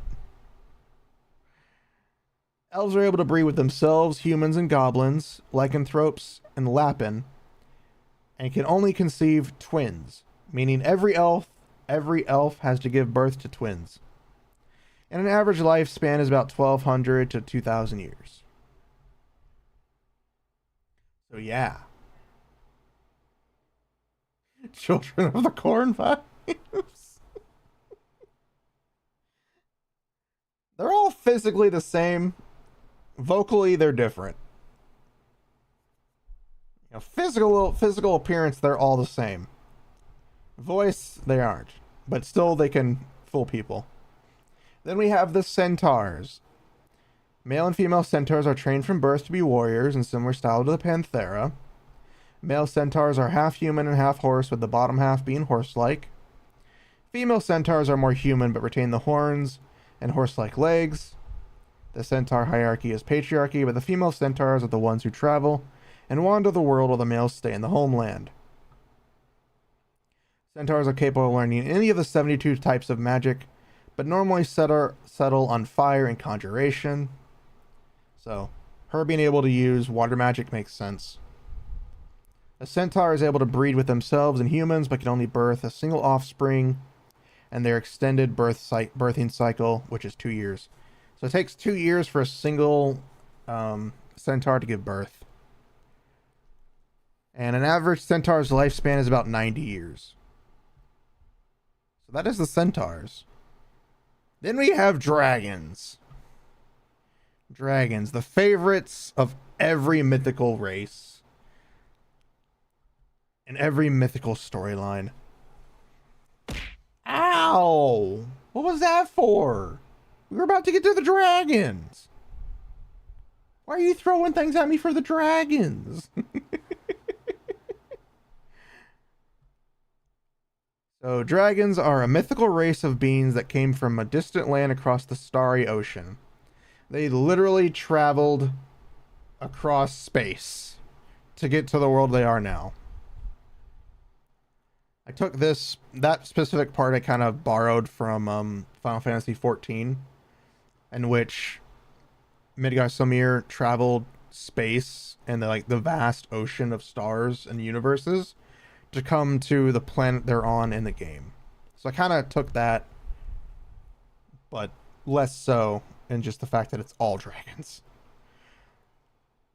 But every dragon is classified as one of three types, being either a lesser, great, or elder.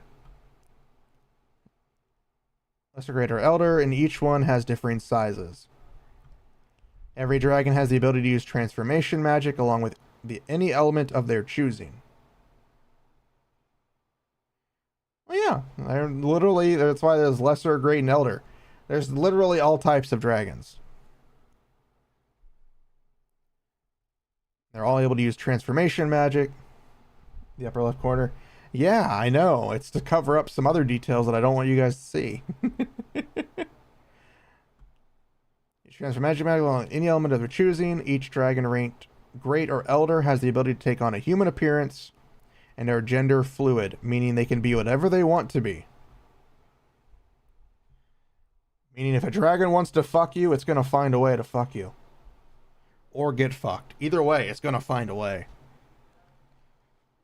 A dragon breeds once every 30 years and can conceive between 1 and 100 offspring, and that's female dragons only. What is happening? World building. It's the greatest way to come in on. It's like gender fluid. They can fuck you. If they're gonna fuck you, they're gonna find a way to fuck you. Greatest way to come in on. Welcome, welcome, welcome, welcome. Yeah, dragon breeds once every 30 years and can conceive between 1 and 100 offspring. Again, this is only female dragons. The male dragon can't actually do that. It's only because, it just doesn't work that way. Which is why if a male dragon mates with a female of another race, yeah.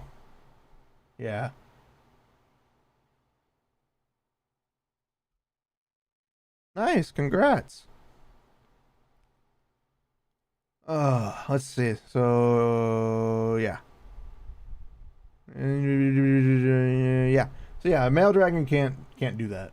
It'd be funny if it could, but I don't. That'd be too much work in trying to story write that shit. Okay, let's see. And then why did I put the? They can only mate with humans and themselves. Goblins are too small. I didn't realize I put it that way. Goblins are too small. Why did I put it in that context? How high was I when I wrote that? The goblins are just too small. Let's not go into that detail any further. Like the dragons and humans, but goblins are too small. That makes sense. Well, goblins are only like 4 feet tall, okay? Goblins are literally like 4 feet tall. Okay, so yeah. Goblins are too small. A dragon's lifespan is different for each type. The lesser dragon lives... You must be this long to enter the ride. That reminds me of the goblin sex chart that somebody made. I'll share it. I shared it in Discord after stream, but basically it's a comedic version of somebody like drawing. They drew a chart for when you're doing a goblin, and I never watched Interspecies Review, but An artist actually made a comedic drawing of it, where it's basically like this is, you go from this, and then, you know, the extremes in it. It was just like hilarious. It's basically what it is for a dragon. It's like, can you do this one? Yes. This one? No. No. No. No. But yes, the lesser dragon lives for about 100 years. The greater dragons about 500 years. And elder dragons are the only ones considered immortal, and that once they die, they are reincarnated into a new form and have an average lifespan about 5,000 years. There are currently 109 elder dragons on the planet. By the way, the planet's freaking massive. Welcome back. Yeah, there are 109 elder dragons, and they're fucking huge. I think we went over this last time, where there's literally going to be one elder dragon that's basically a rock. Well, a mountain. I don't think you missed much. I mean, we just created some extra characters. And then we have Sandestin, which is one of the major places that the story will take place in. The royal capital of the Vulpan race, centered in the middle of the Great Desert. The city is constantly shined upon by the sun in which it never sets. The capital itself and the majority of the surrounding area is mainly filled with dense foliage and water, making it the perfect spot for the capital since it was discovered. Perspective, the city is the size of Texas. Oh yeah, the city is basically the size of Texas. That's one city in the massive desert. Perfect for a whole bunch of bullshit that you can pull out into a story. And then we have the technical standpoints for Zero's very big significance in the story of being a male yin, which we'll get into right now. A yin is a human that is born completely male but develops physically as a female. Their body type and mass and even bone structure are identical to a woman's. A yin can never be taller than 5 foot or 152 centimeters. They are short as fuck. Again, this is a genetic deformation in the human race in this series, but that also accounts for the yang, which is similar to a yin. A yang is a human that is born completely female but develops physically as a man.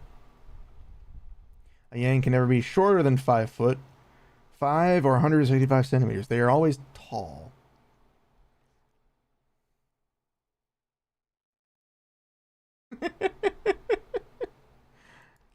So that's the main story writing. That's, you know, what we've built so far, story wise. Yeah, a yin, you know, basically think of a yin as a guy who has boobs, and a yang as a woman who has massive muscles but no boobs. I know it's a fucked up comparison, but that's the only way. You know, a yin is still a man, just looks female, and a yang is still a woman, just looks male. Again, this series has already proven that it doesn't I don't give a fuck about the standards of anything. A dragon can fuck anybody. Pretty much. They're pretty much a Fuda. It's just a genetic defect born in this world. I'll actually go into the explanation when it actually gets into the story. But yeah, they're basically genetic defects for the races, for humanity, and trying to compete with the other races. Because if you think of it, anything, humanity is at like the bottom of the list. You have the pyramid, and humanity is at the bottom, and then the other races are at the top, and then in between it is just survive. That's the easiest way to understand it. I mean, it's not like they don't get along. Humanity isn't like, you know, more freedom in the country of freedom for pretty much. Well, except Sandestin. Sandestin, the capital, is basically run by a whole group of people that want other people to die. Because Alicia was the empress of Sandestin before her daughter was placed as empress instead of her. I kind of like kicked off of it. And then she's been on the run ever since because they're trying to kill her. Humans breed fast at least. Technically, yes, but Lapin breed even faster. Lapin have a very short pregnancy cycle and can give birth between 8 to 13 offspring. So they can be popping out babies a lot. Humanity is kind of average. Panthera are kind of simple. Vulpin and goblins are the ones that are kind of like able to produce a lot quicker. Mainly goblins are faster than Vulpin. Lycanthropes are kind of, kind of like a wolf. They go into it and then they go out. Elves, they're elves. They live for a long ass time. They don't get hot. They don't get horny as often.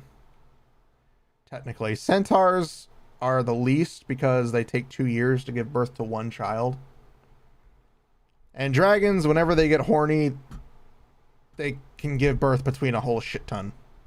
But that's dragons. Dragons can do dragon things. Dragons are dragons and they can drag those nuts all over they want. Except goblins, because they're too small for some reason. I still can't believe I dead put it like they can only mate with humans and themselves. Goblins are too small. Because I mentioned goblins can do anything. But then I also put goblins are too small and I'm like, am I really going down the path that I thought I was with years ago with me and my friend talking about a story trying to write? We're like, dragons can fuck anybody. And what if the dragon just transformed into dragon form while he's screwing somebody? And then we got a whole bunch of really fucked up shit going on in our brain. Chicken or iguana? Well, it depends on the dragon you kill. They're kind of like sushi. They all taste different.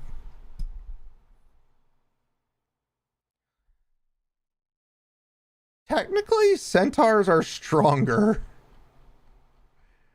Centaurs and Panthera are the strongest physical races in the series.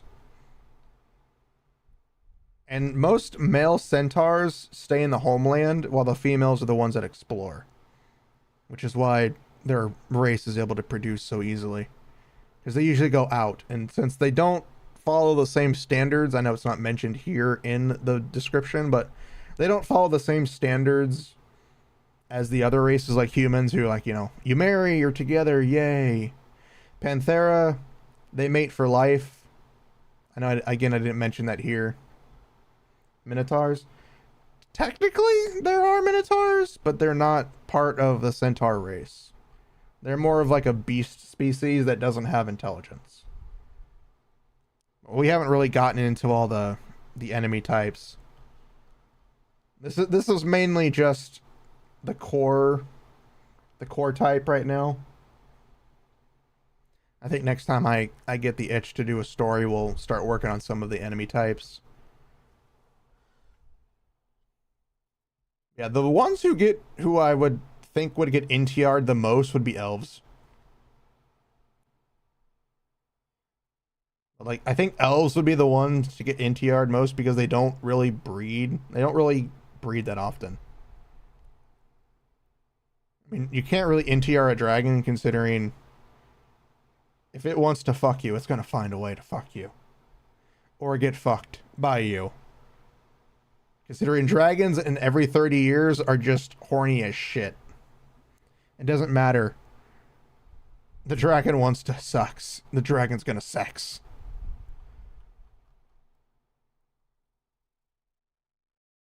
And then, Lapin, they just breed often because of their short lifespan. Yeah, Panthera, they mate for life with a partner. When that partner goes away, they don't mate again. Vulpin, since they're mainly a matriarchy, the females are in control. The males are literally just usually used as soldiers. And because they can mate with anybody, it doesn't really matter. Goblins, they're manual laborers. They're seen in brothels and manual servants. Constructions, etc. So they're usually the ones who are getting laid. When somebody's just horny enough and they just want to pop it into somebody, bam, goblin. Lycanthropes, they're more of the wolf-like. So they kind of do have that instinct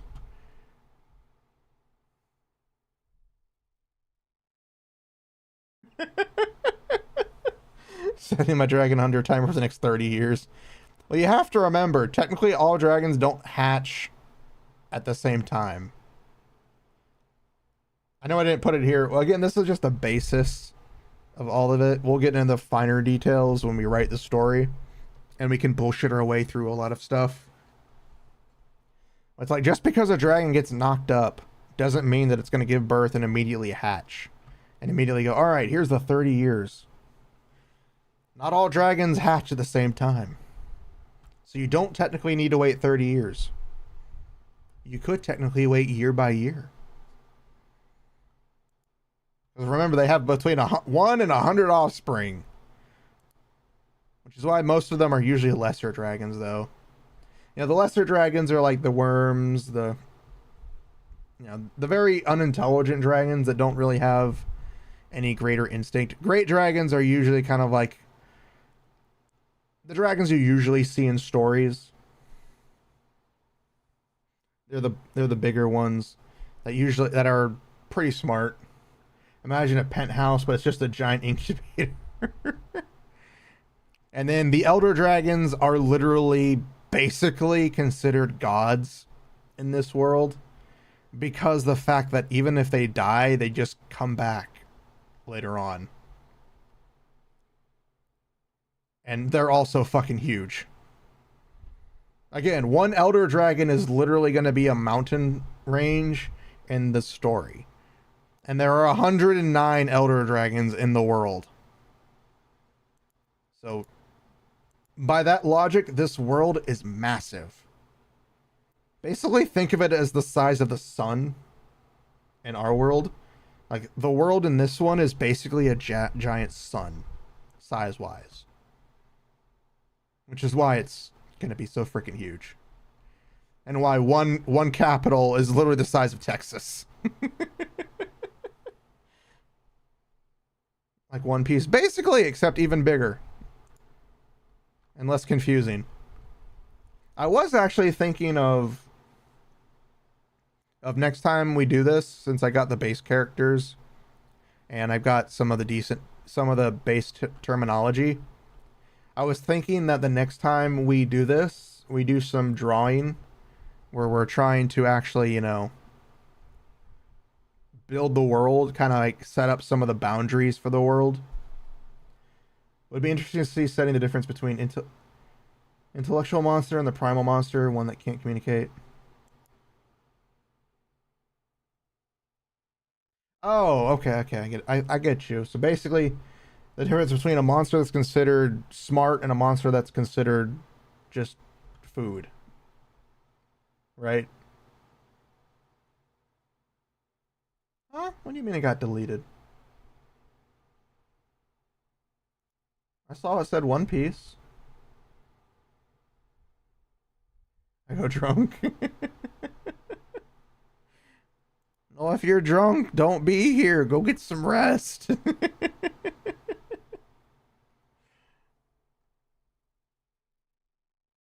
I mean, what we can do is again, next time we're still world building. This is still early on world building.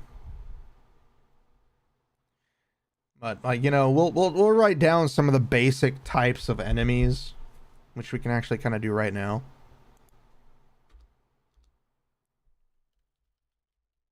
Basic enemy types. And this will be just like things that are normally considered just, evil enemies. Stuff that you would just kill because it doesn't care. So we'll put minotaurs. Cyclopses. Did I not spell minotaurs correctly?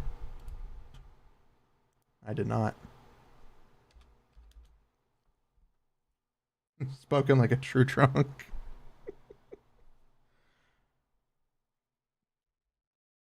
Wyvern. Worm. I don't think these are actually... Yeah, they're not actually in there.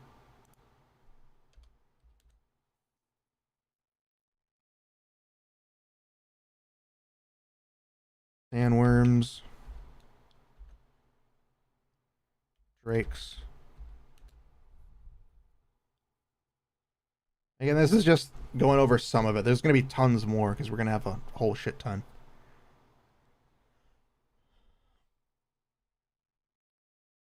Orcs.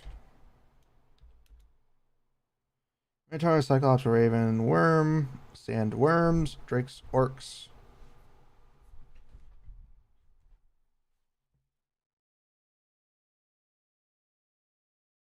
Uh, True daughter of vodka.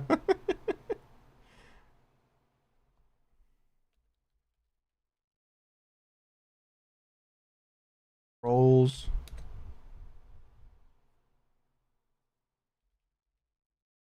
Dark. Magic. Infused soldiers. Undead. / zombies.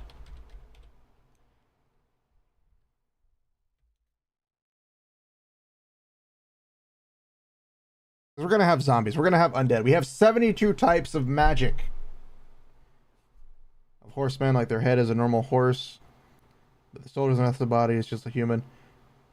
Well, that's basically minotaurs. They're basically gonna be, you know, horse heads and human-like bodies.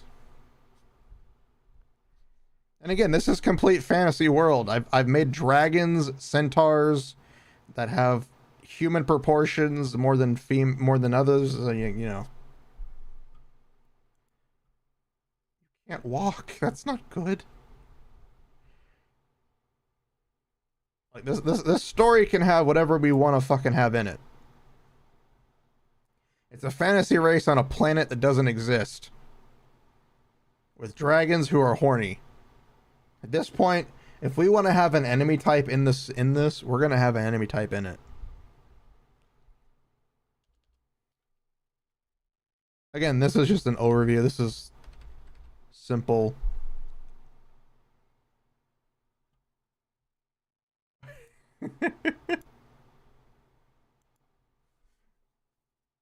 It's just a simple thing. It's just simple build up to the story.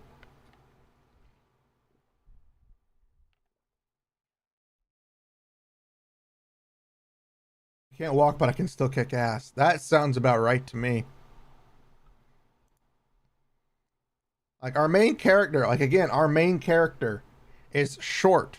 They are the shortest character in the main group. They're 4'11", 150 centimeters. They literally wield a sword. Wields a long sword with an extended hilt and can use lightning magic. Zero likes to drink chocolate milk, has a fondness for Vulpin females because of how soft their fur is, but also like goblin females. Of course, he loves all women truthfully. He's not a baby. He's 23. He's 23 years old and short as fuck.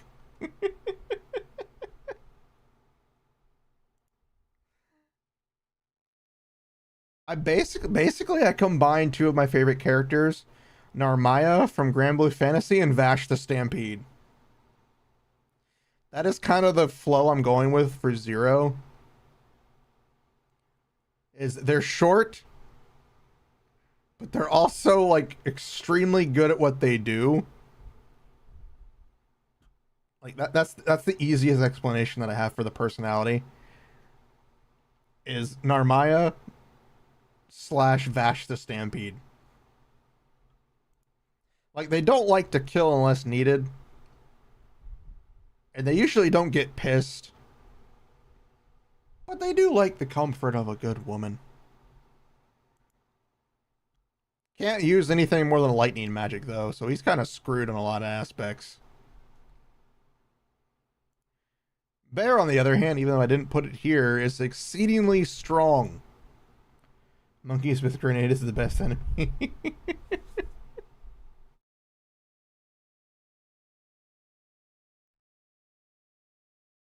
I want to put it out there before we go into anything else, is that Bear Lionheart, this character right here, is technically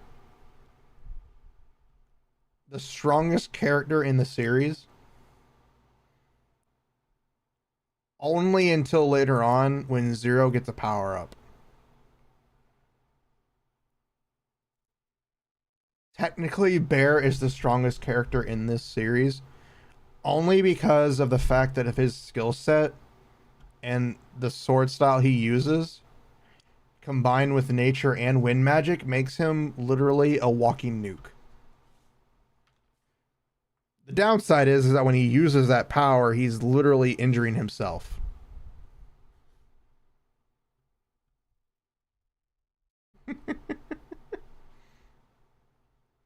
You know, again, Bear is literally the strongest character in the series, but he does have downsides. He's not able to utilize the full extent of his power without literally damaging himself because he doesn't have the mana needed to actually produce it at a constant level. Why? What are you talking about? Zero eating his heart. Where did you see that?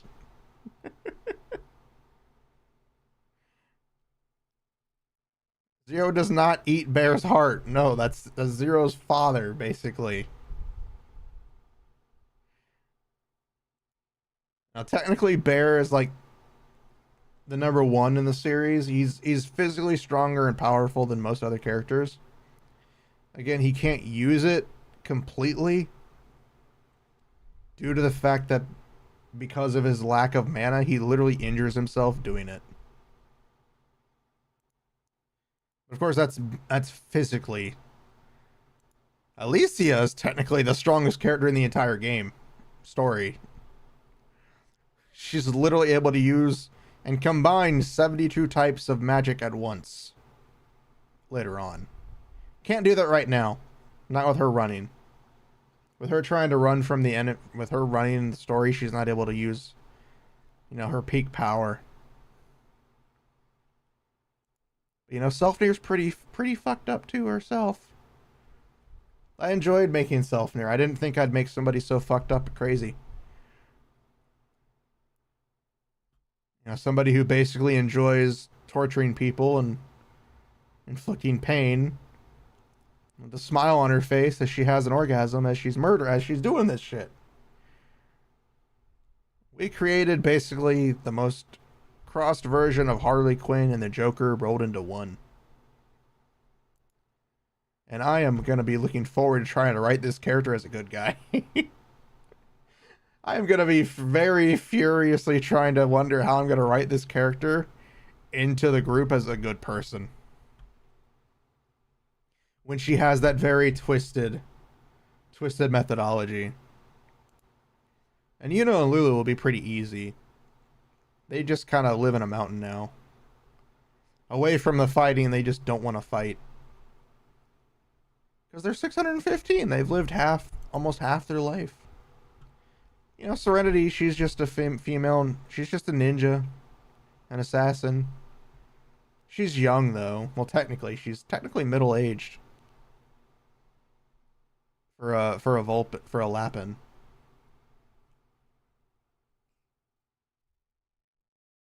In the drunk mist of my head, everything is possible. That makes sense. And of course, we have our female lycanthrope who can literally transform into a massive freaking wolf. And if she wants to eat you, she's gonna eat you. But she's also like a dog. Except walking. Walking is difficult. Even when you're sober, walking's difficult.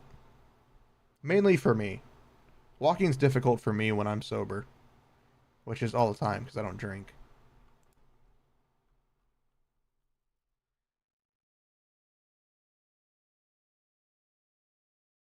Pretty much. Selfnir is just like... she's a good person. It's just she's also very messed up. When your entire life has basically been torture and pain and deriving pleasure from the pain and torture you inflict on others, well, you kind of don't have much understanding of the other way around.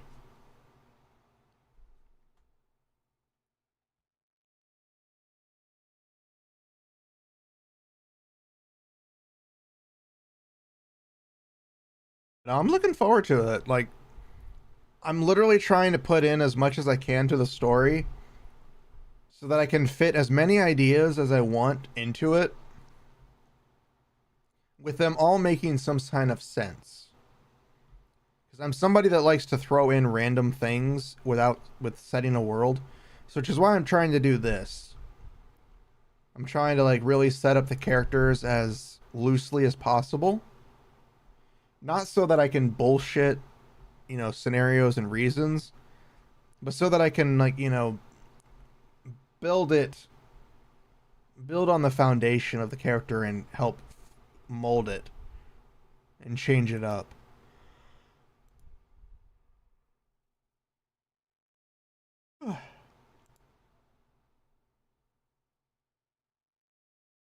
Her BF, I can fix her, but low-key she perfect for me. Exactly. I mean, again, we have the 72 types of primordial magic.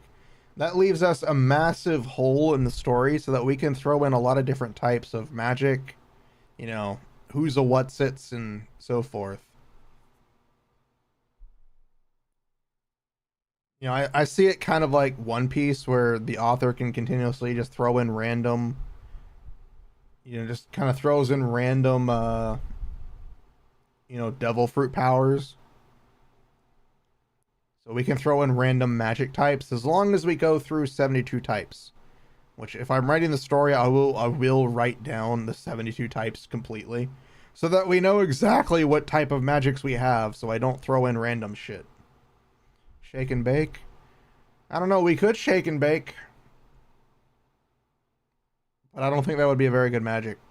I don't think that would be a very good spell to use.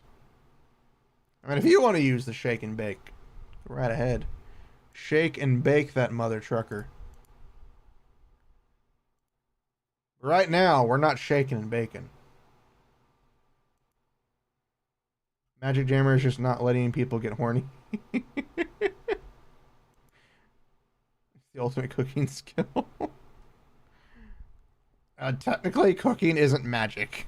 At least not in this universe. I mean, technically, Magic Jammer wouldn't be a type of magic. It'd be like an offshoot of magic. It'd be something kind of like, like magic neutralization or something like that. Something that cancels out all forms of magic. But then again, that'd be a little too powerful. But then again, only certain people can use it. Like, humans can only use one type of magic. Panthera are mainly known for wind and nature. Vulpin can use, males can only use one, but females can use any of the 72, with the Empress being the only one that can use all 72. Goblins are more towards earth and dark, and occasionally can learn others. Lycanthropes are, penchant for dark and blood magic. Lapin, water, lightning, and light. Elves, light, dark, and nature. And, centaurs are fire and conjuration. Dragons can use whatever the fuck they want to use because they're dragons. They can also fuck whatever they want to fuck, but that's just a dragon for you. We can't control how horny dragons are. We just have to wonder and be in amazement that dragons are there. But again, when we work on the story again, we'll nail down some more details on things, and I'm also going to try to do like a little MS Paint style world that we can kind of solidify where certain things are in it.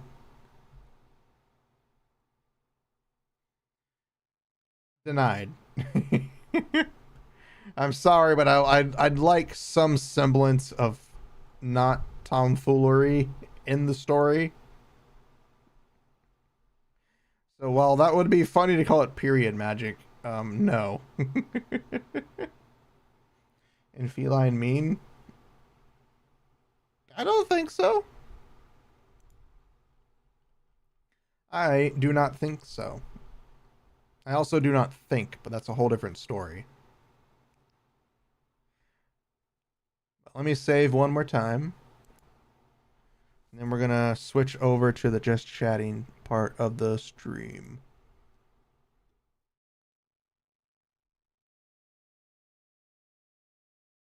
Oh, there we go. I'm gonna go ahead and close that because I don't want it open anymore. No cat wizard. I mean, technically, Panthera are part cat, so they're technically wizards. They can technically be a wizard if they want to be. It's just most of them are warriors. It's just most of those dragons are warriors. No, I had fun today. Just kind of building up the character and kind of building the characters as we went was very fun and like interesting to do. Especially coming up with Selfnir. I'm not gonna lie. I was more surprised that we came up with that character that way. I wasn't thinking of making them like a sadist or a mas. Well, is it sadist or masochist? Masochist, I think, is the one that likes the pain, or is it sadist? I forget which.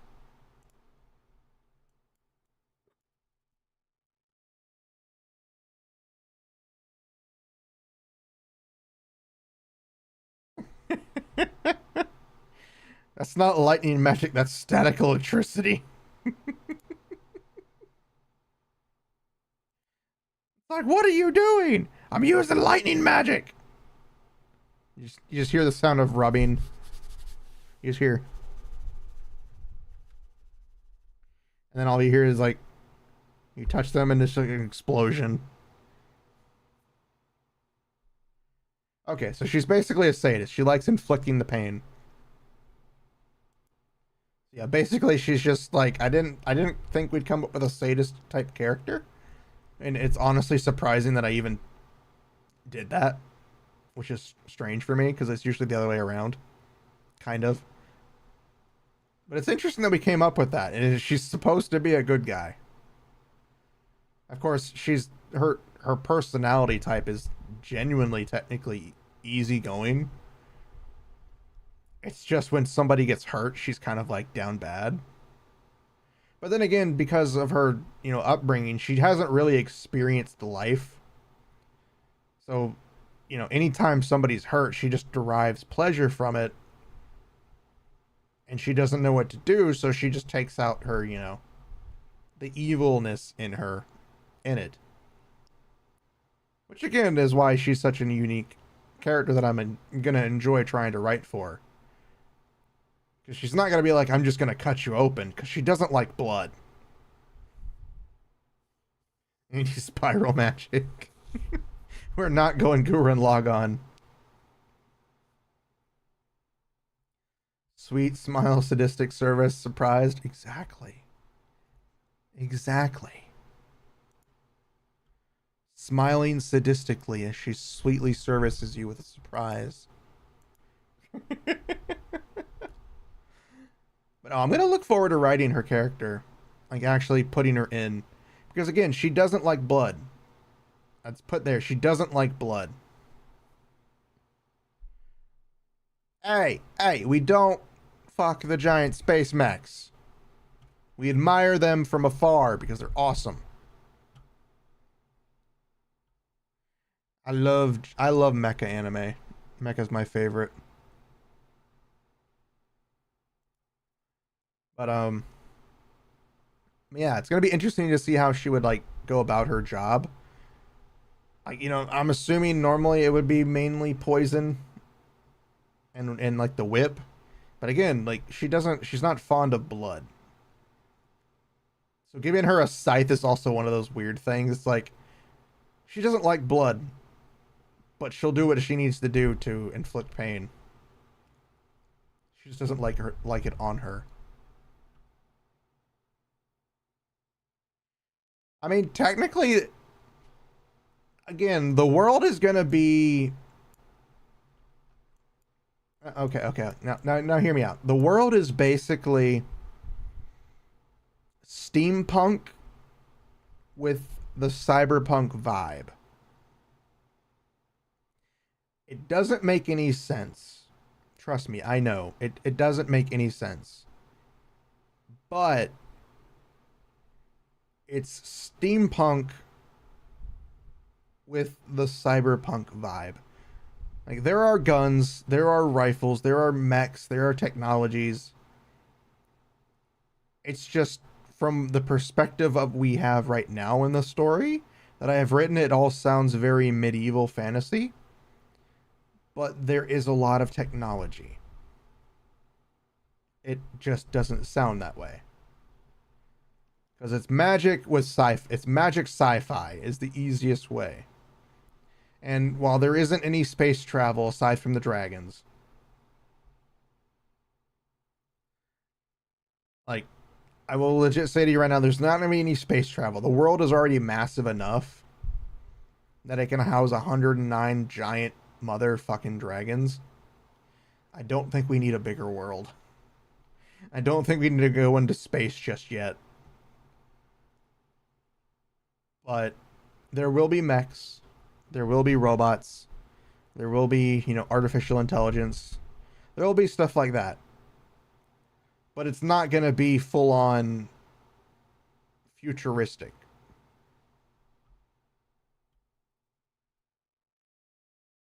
Exactly. Worlds don't have to make sense. It just got to make sense to you. Or as you put it, it just has. You have to make it make sense.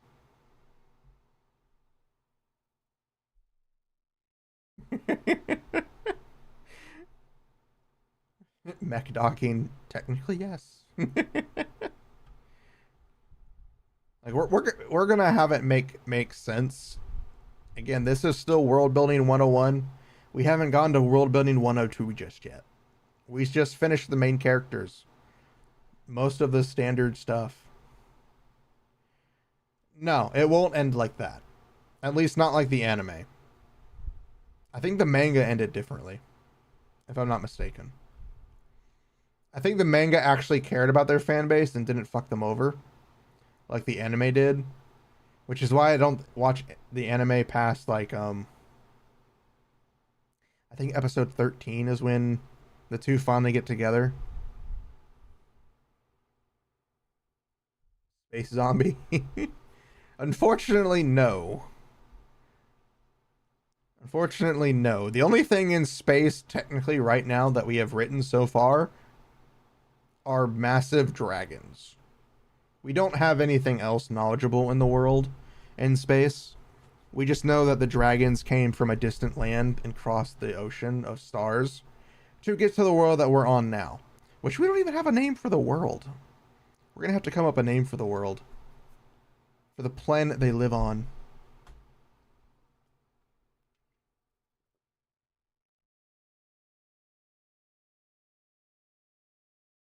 We'll have to think of a name for that. It's got to be interesting to try to find a name for it because I can't really think of anything at the moment. But I'm looking forward to doing more stuff in writing because again, I'm having fun, and the key thing is that I'm having fun doing it. I was originally very annoyed at the way I was doing things. Technically, there will be eldritch horrors because there are summoning magics. I mean, there's 72 types of magics. There's a whole lot of stuff going on in this world.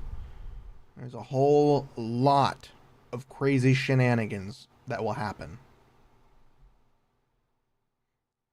And I do want to say this. I know I said Bear is the strongest character. And again, he is the strongest character because he's based on my best friend. And I see my best friend as a very powerful character, considering I can barely ever beat him in a game. But we won't go into that. And that his power is, he's exceedingly powerful, but of course, he does have weaknesses. He's not like Superman, where the only weakness is bullshit.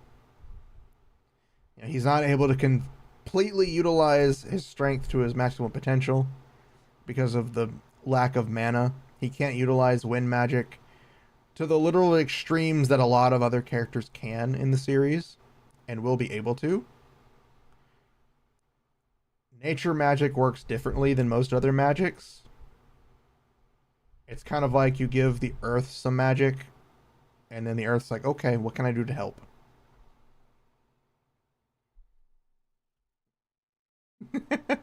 Yes, mind flayers. I don't know if we'll have mind flayers, but we will have eldritch abominations. Again, we're still very early on, but we will have crazy shenanigans. But I did come up with a very unique aspect, again, for some types of magic. Like I was saying a minute ago, nature magic requires you to bequeath magic unto the earth, and then the earth, the planet itself will help you. It'll give you like I don't know exactly what it'll give you, but you ask the planet for something, you give it some mana, and bam, the planet's like, all right, I will help you do this thing.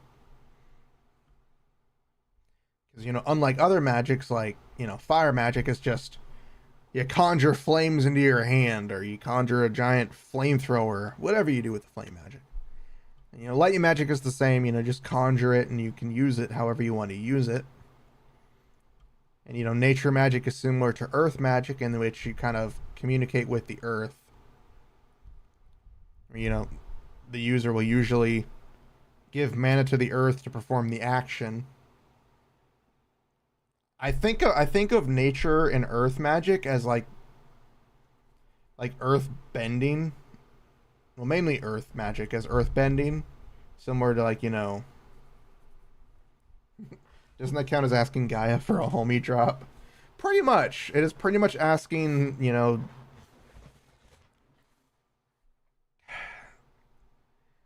because again, you have to remember that each of the magics in this world are based on the 72 gods. No, we're not going there with that type of magic. But you have to remember that each of these magics are based on the gods that created the world, or in this case, the universe. So when using nature magic, you're literally asking the god of nature for assistance in a way. And it's the same for the other magics. You're basically borrowing a fraction of their power to perform a spell. Is the basic gist of magic in this world, which is why some people are able to draw upon magic easier than others. Like, Alicia, she's basically an empress. She's linked to the 72 types of magic, so she can utilize magic more easily than others. Whereas somebody like Hilda, her being a goblin just from wherever, she can utilize earth magic, but she can't utilize it easily. Or in her case, it'll take a lot more magic to perform an action than it would be somebody else. Is there a god martial arts? Serious question. Technically, yes. Technically, yes. Well, it's not the god I'm talking about right now. Serenity, when she uses her ninjutsu, that is technically a form of magic in this universe. Ninjutsu, casting ninjutsu spells with hand signs and so forth is technically a form of magic. Because again, there was a god who utilized that form of power, utilizing hand signs to create magic. Because again, we're going to bullshit it in. We're going to bullshit it in the right way. Where there was a god who helped form the universe, and that was one of their things. Yeah, there is like a little god of martial arts. Again, not all of these gods were like, super beings. Some of them were beings that became gods. But they're considered the 72 because that's the consensus of the world's building, is that they're all formed in some way. Like there is a god of swords. Technically a god of you know what I mean. You get what I'm trying to get at, hopefully. Hopefully what I'm saying makes sense. And that there are 72 different types of gods. That each one bequeathed to the universe and the world a form of magic. So yes, there technically is a god of martial arts. Using physical attacks technically is a form of magic. Everything in the world is a form of magic. Except breathing. Breathing's just natural. But 1 yard punch. I mean, technically, Bear can do it because with wind magic, Bear can actually just basically do like a lot of martial arts skills. Like if you were to think of it, Bear could literally punch you from 100 yards away with wind magic. The only problem is it would take a lot of magic to do so.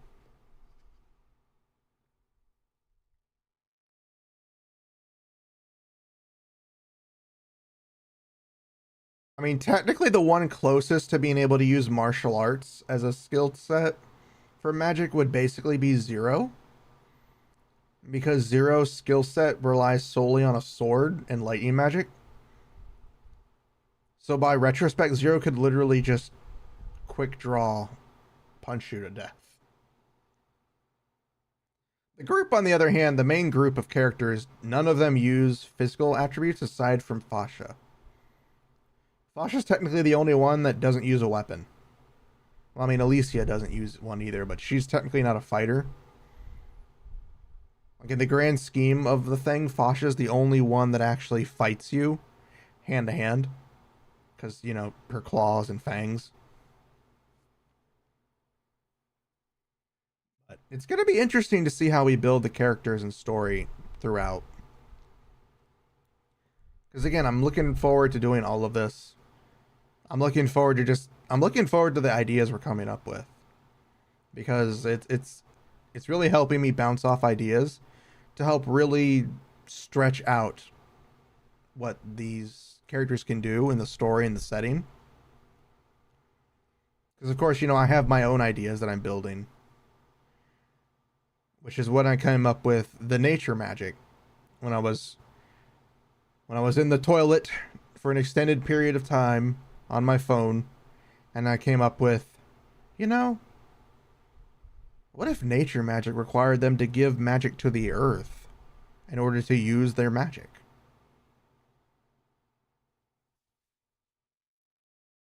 That's when I came up with nature magic. You know, blood magic is simple. You use blood. Your blood or somebody else's blood. There's going to be restrictions on it. It's not like you can just go, all right, I can use blood magic. Explode him from the inside out. Yeah, there's limitations on certain types of magic. Within reason. And it's depending on the person's control, too. Because like I was saying, you know, Bear's not able to fully express wind type magic due to the, you know, his low mana. And, you know, Hilda can't utilize earth magic correctly. Like, her using earth magic requires her to use double the amount of mana just to cast a single spell. It's like somebody who uses blood magic. Some of them can only use blood magic from their own blood, or, you know, blood on the ground, etc., etc. Some of them can literally explode you from the inside out. But those are very rare, because blood magic is one of the harder magics to use, even for lycanthropes. Like, Fasha can barely use it herself. But Zero and Bear use the same type of fighting style. I didn't mention it, but yeah, Bear and Zero actually use the exact same fighting style. The only difference between the two is that Bear's strikes are single strikes. Like, Bear tries to get a fight over in like an instant, while Zero has to use combos because Zero can't match Bear's speed. In my world, there's a character named the Flyer of Apollo, half demon maniac, who cursed to never experience a peak of pleasure for a completed task. God, that sounds terrible. Not the story, like just the fact that they can never experience the pleasure of completing a task. That's an interesting story. It's very interesting. Just to see, like, every time they try to complete something, they can never feel the joy from it. God, that would be painful.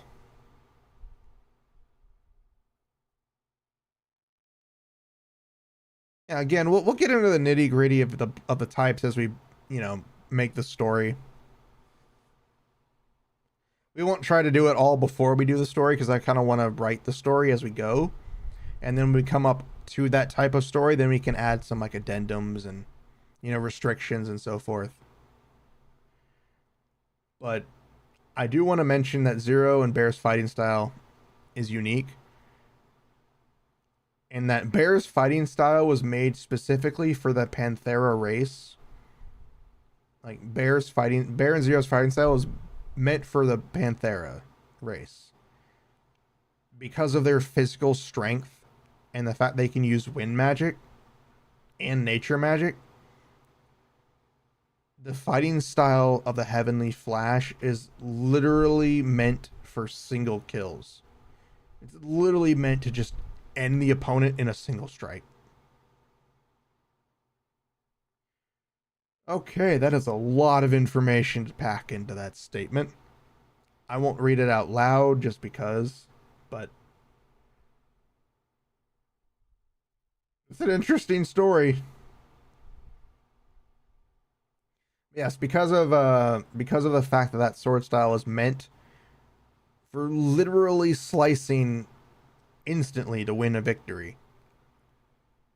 It requires them. How much point I must allocate for bed skill?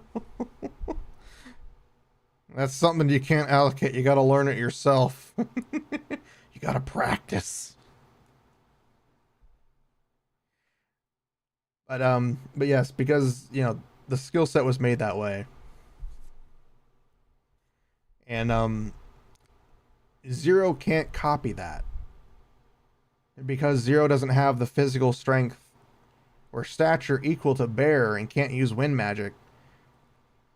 Zero literally can't match the speed needed to replicate a strike that Bear can, which is why Zero will never win a fight against Bear until Zero actually gets fully serious, but that's later on in the story.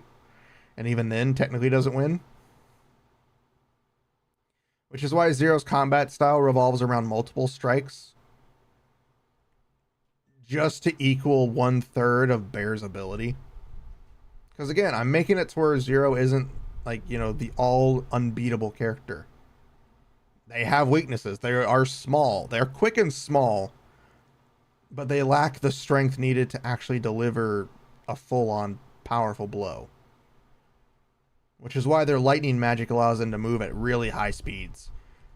But they still can't compete with Bear's ability, because again, they don't have the physical strength to do so. Like, Zero doesn't have the physical aptitude and ability to match Bear par for par.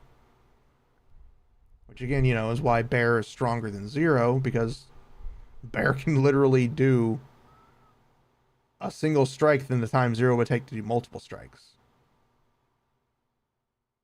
And of course, we have Alicia, with the fact that she can use all 72 types of magic at will later on in the story, when she's able to just evaporate a city-state whenever she wants to. She won't actually do that, but just imagine her to be like, you know what, fuck you, explodes your planet. Time magic. Just disintegrate your city into dust. There will be time magic, by the way. We are going to have some time magic. No time travel. At least not so much in the grand scheme of it. Like, you could have time magic that reverses something, but not so much going back in time to fix things. None of that. You're right while being drunk. There's no reason to not right when you're being drunk. You come up with some pretty good shit. I'm sober all the time, so I can't think of anything.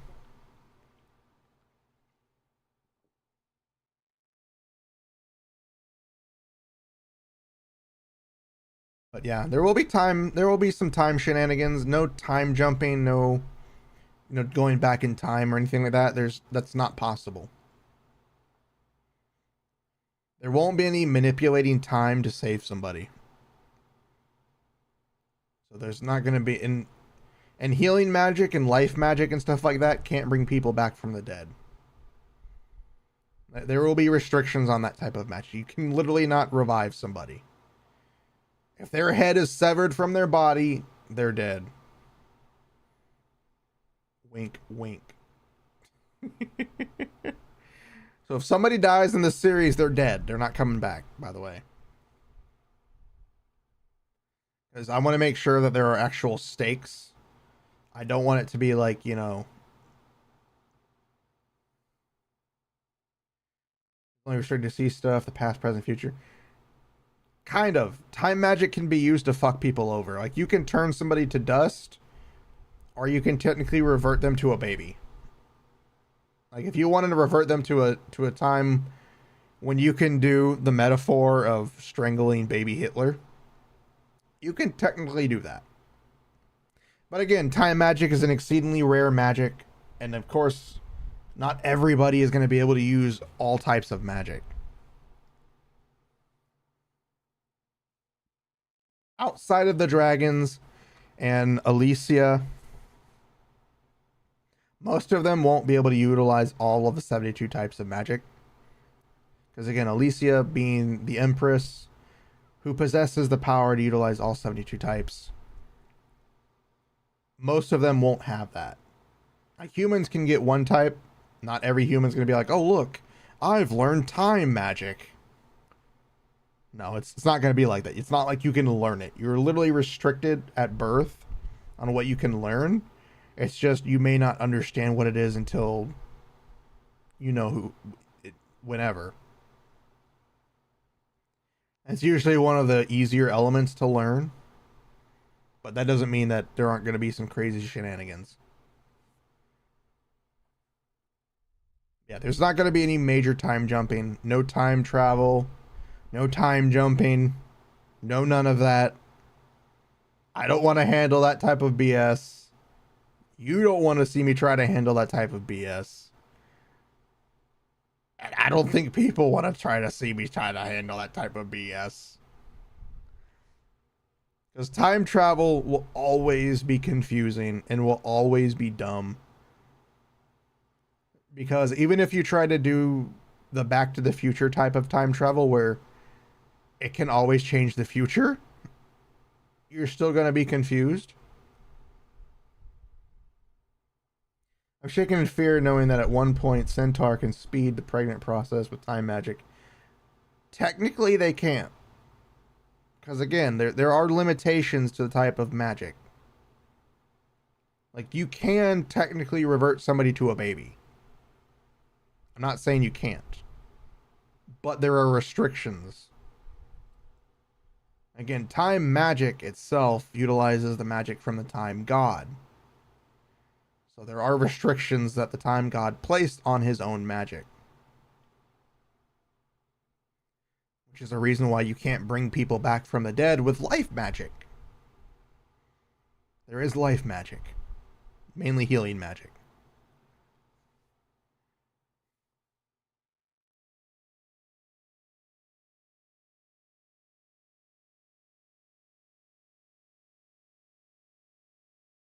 Sounds like Dragon Ball. Basically, it's like, I don't want to kill you. Come back stronger. That's the premise, at least. I'm not saying it is, but it's an interesting one. I mean, of course, you know, every idea has been done before. You just got to make the idea yours. And that's kind of how story writing works. You're never going to be 100% original, no matter how hard you try. Welcome, welcome, welcome, welcome! We just are talking about the story stuff we did earlier. About how dragons were fucking dragons, and if they're horny, they're gonna fuck you. Regardless of what they want to do. And we're also talking about characters and magic and time magic and a bunch of other magics. I don't know what we're talking about at this point. I don't know how to respond to that phrase. That's just I don't get it. I don't get that part. That's just confusing to me. That's a little confusing to me. I don't know what to say about that. But what I do have to say is, I don't know what I'm going to be streaming next. I really don't. I probably won't stream until Friday or Thursday. I'll probably stream on Thursday. Metal Gear? I do want to play Metal Gear, but I'm too broke.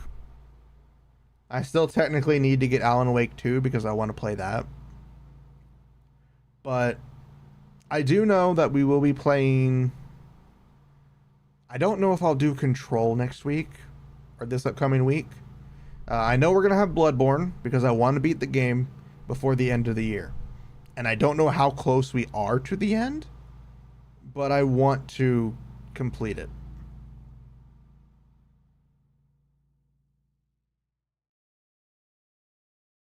Yeah, that actually sounds like a pretty good rule.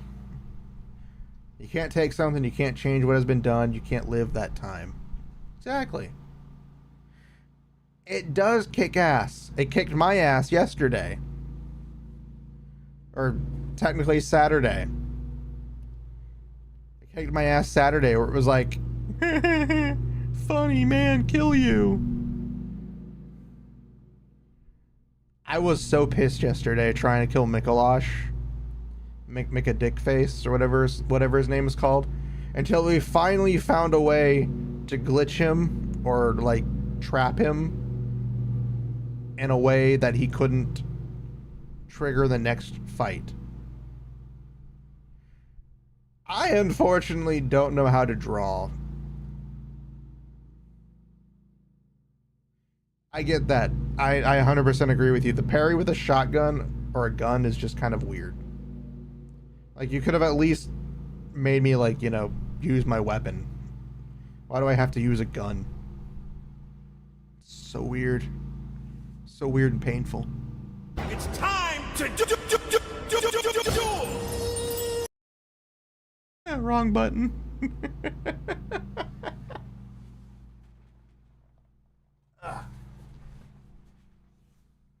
So I know Bloodborne will be one of the games I play next week.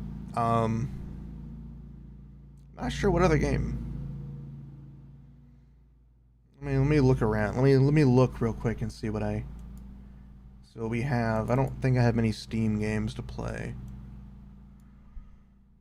I do know probably after Bloodborne is done, I may pick up Cyberpunk and stream it. I'm not sure if I'll stream that game or if I'll play that on my own. Let's see. Most of the PC games are stuff I've already played. Oh, what game? What game? I don't really have many games. Not on Steam, at least. Yeah, I know Bloodborne will be one.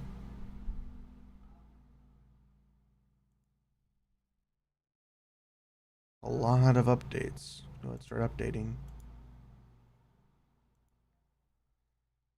I'll probably be doing Final Fantasy 14 again next week because I want to go back into it. Because again, I love 14. I just sometimes have a hard time playing it.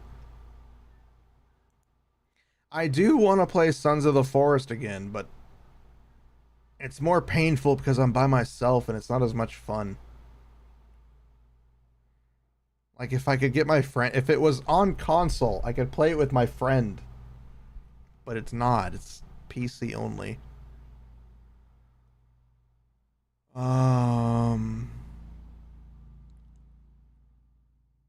Again, I don't have access to my freaking console right now, so I can't really tell you what games.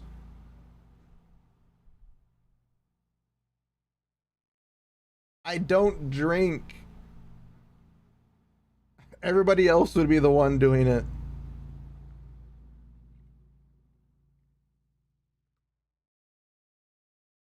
Cyberpunk will always have bugs because of the fact that the game is just terribly optimized. I mean, on PC it plays a lot better than console. Cooking stream, I wish I could. I don't have a way to take my PC out and do a cooking stream. I don't have a lot of options for those kinds of streams, sadly. Um, let's see what's in the store. I don't think there's anything on sale.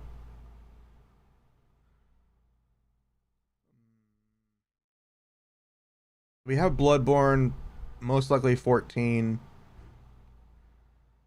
I do want to get Observation Duty 6, but I do want to get that. If I get the money, I'd definitely be getting Alan Wake 2. So we may be doing that. I don't know if I'm going to want to stream Alan Wake 2. I kind of want to, I kind of don't want to.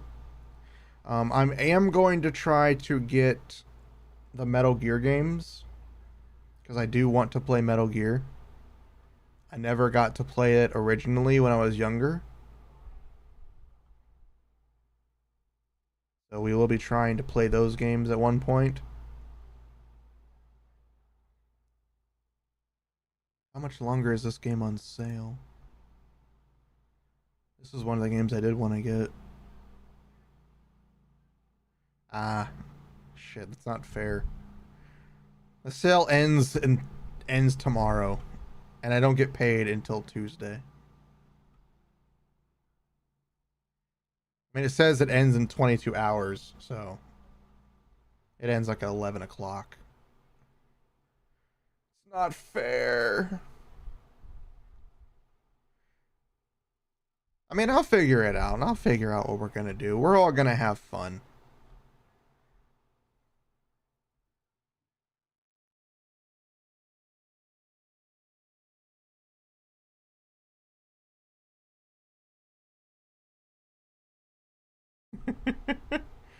I could not get into 5. I just couldn't really get into it because it just felt so terrible.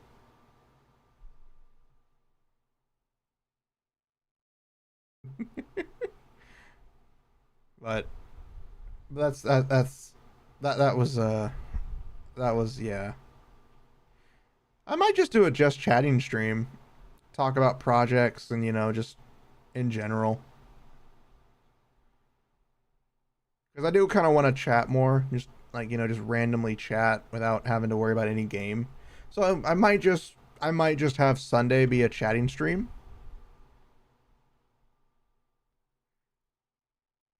So if anything, it'll be Bloodborne, Final Fantasy 14, just chatting, and something else.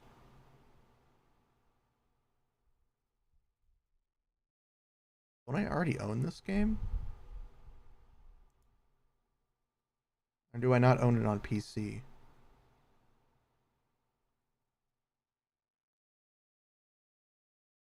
I don't think I own it.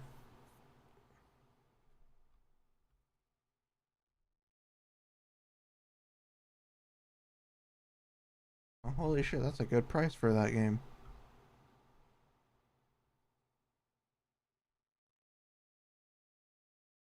If anybody hasn't and would love to play Mass Effect, the Legendary Edition's only like $8, like $10 on the Steam store until November 9th. So if you've ever wanted to play Mass Effect, now's a good time to buy it for $10. Get all three games remastered.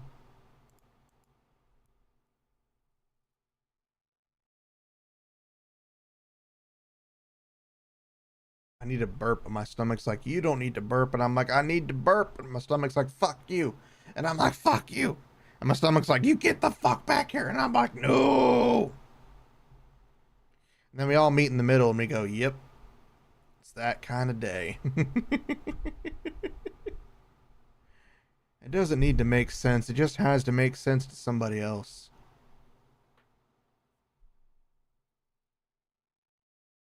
Yeah. I can't do phone games.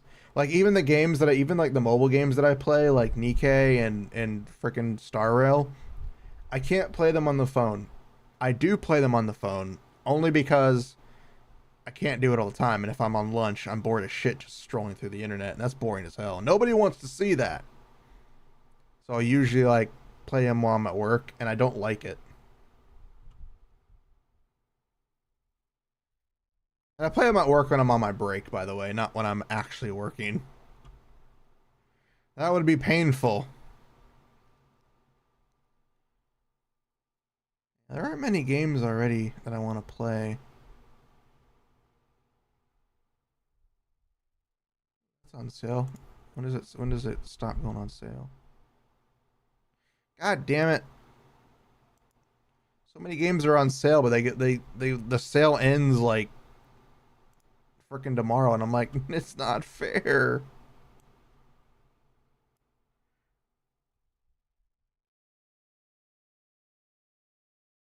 Reverse 1999. I've heard good things about Reverse 1999, but I've also heard that they use AI art or AI stuff in it, and I'm like turned away by it. Like I don't like AI art. I don't like AI anything. I don't like AI enemies either. They're a pain in the ass. Fuck those guys. Why does this AI enemy be so smart? Because you're dumb. And I'm like, stop making fun of me for the truth. We'll figure it out. I do kind of want to play Red Dead Redemption 2, but the problem being is that I usually get very focused. And I don't think it would be very fun.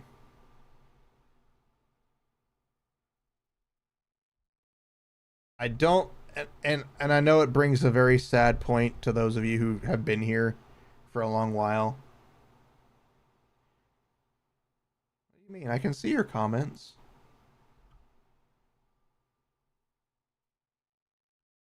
Your comments are showing up for me. I see them in chat.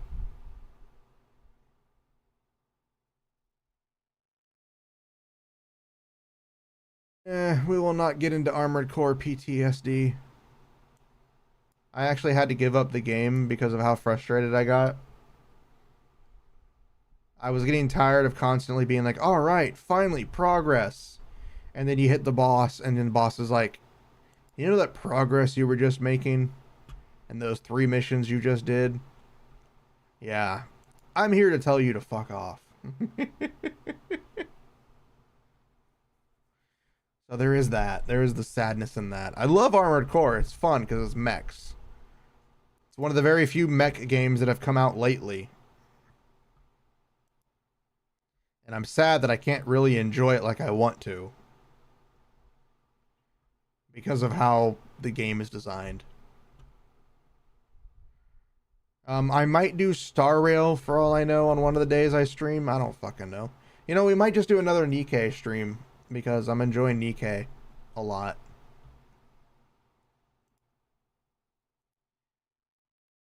Like I might just do another Nikkei stream and do some more main scenario or main story. Because again, the game is fun. The story is awesome. I love the story. I might have Saturday or Sunday be Nikkei and then the other day be just chatting. But I'm looking forward to talking to you guys about some big stuff that I have going on. That I hope one day I get to hear some stuff done. Still waiting for a lot of things to happen. Because again, they are doing the anniversary. They're handing out a lot of free shit. I unfortunately haven't had any luck. Scratch that. I've had luck with getting SSRs. The problem is they're the ones that I don't want. I'm getting a lot of duplicates for characters that I don't use.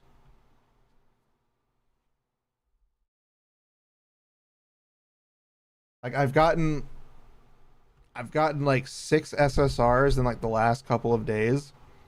The problem is they're all for characters that I either don't use or for characters that I don't like. So it's funny, but at the same time it's sad because I'm like, I just want this character from this banner. And I got, while I was at lunch, I was able to do a 10 pull. and I got 2 SSRs, and I'm like, yes, they were 2 SSRs for 2 characters I don't even use. And I'm like, God damn it, you're both 3 stars now. I was very sad. I was very, very sad. And one of them is for a character I literally do not like at all. Like, I don't like her.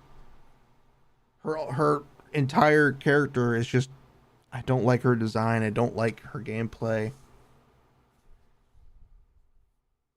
And I'm like, just why? Why do you hate me? I'm like, why? What have I done to deserve this pain?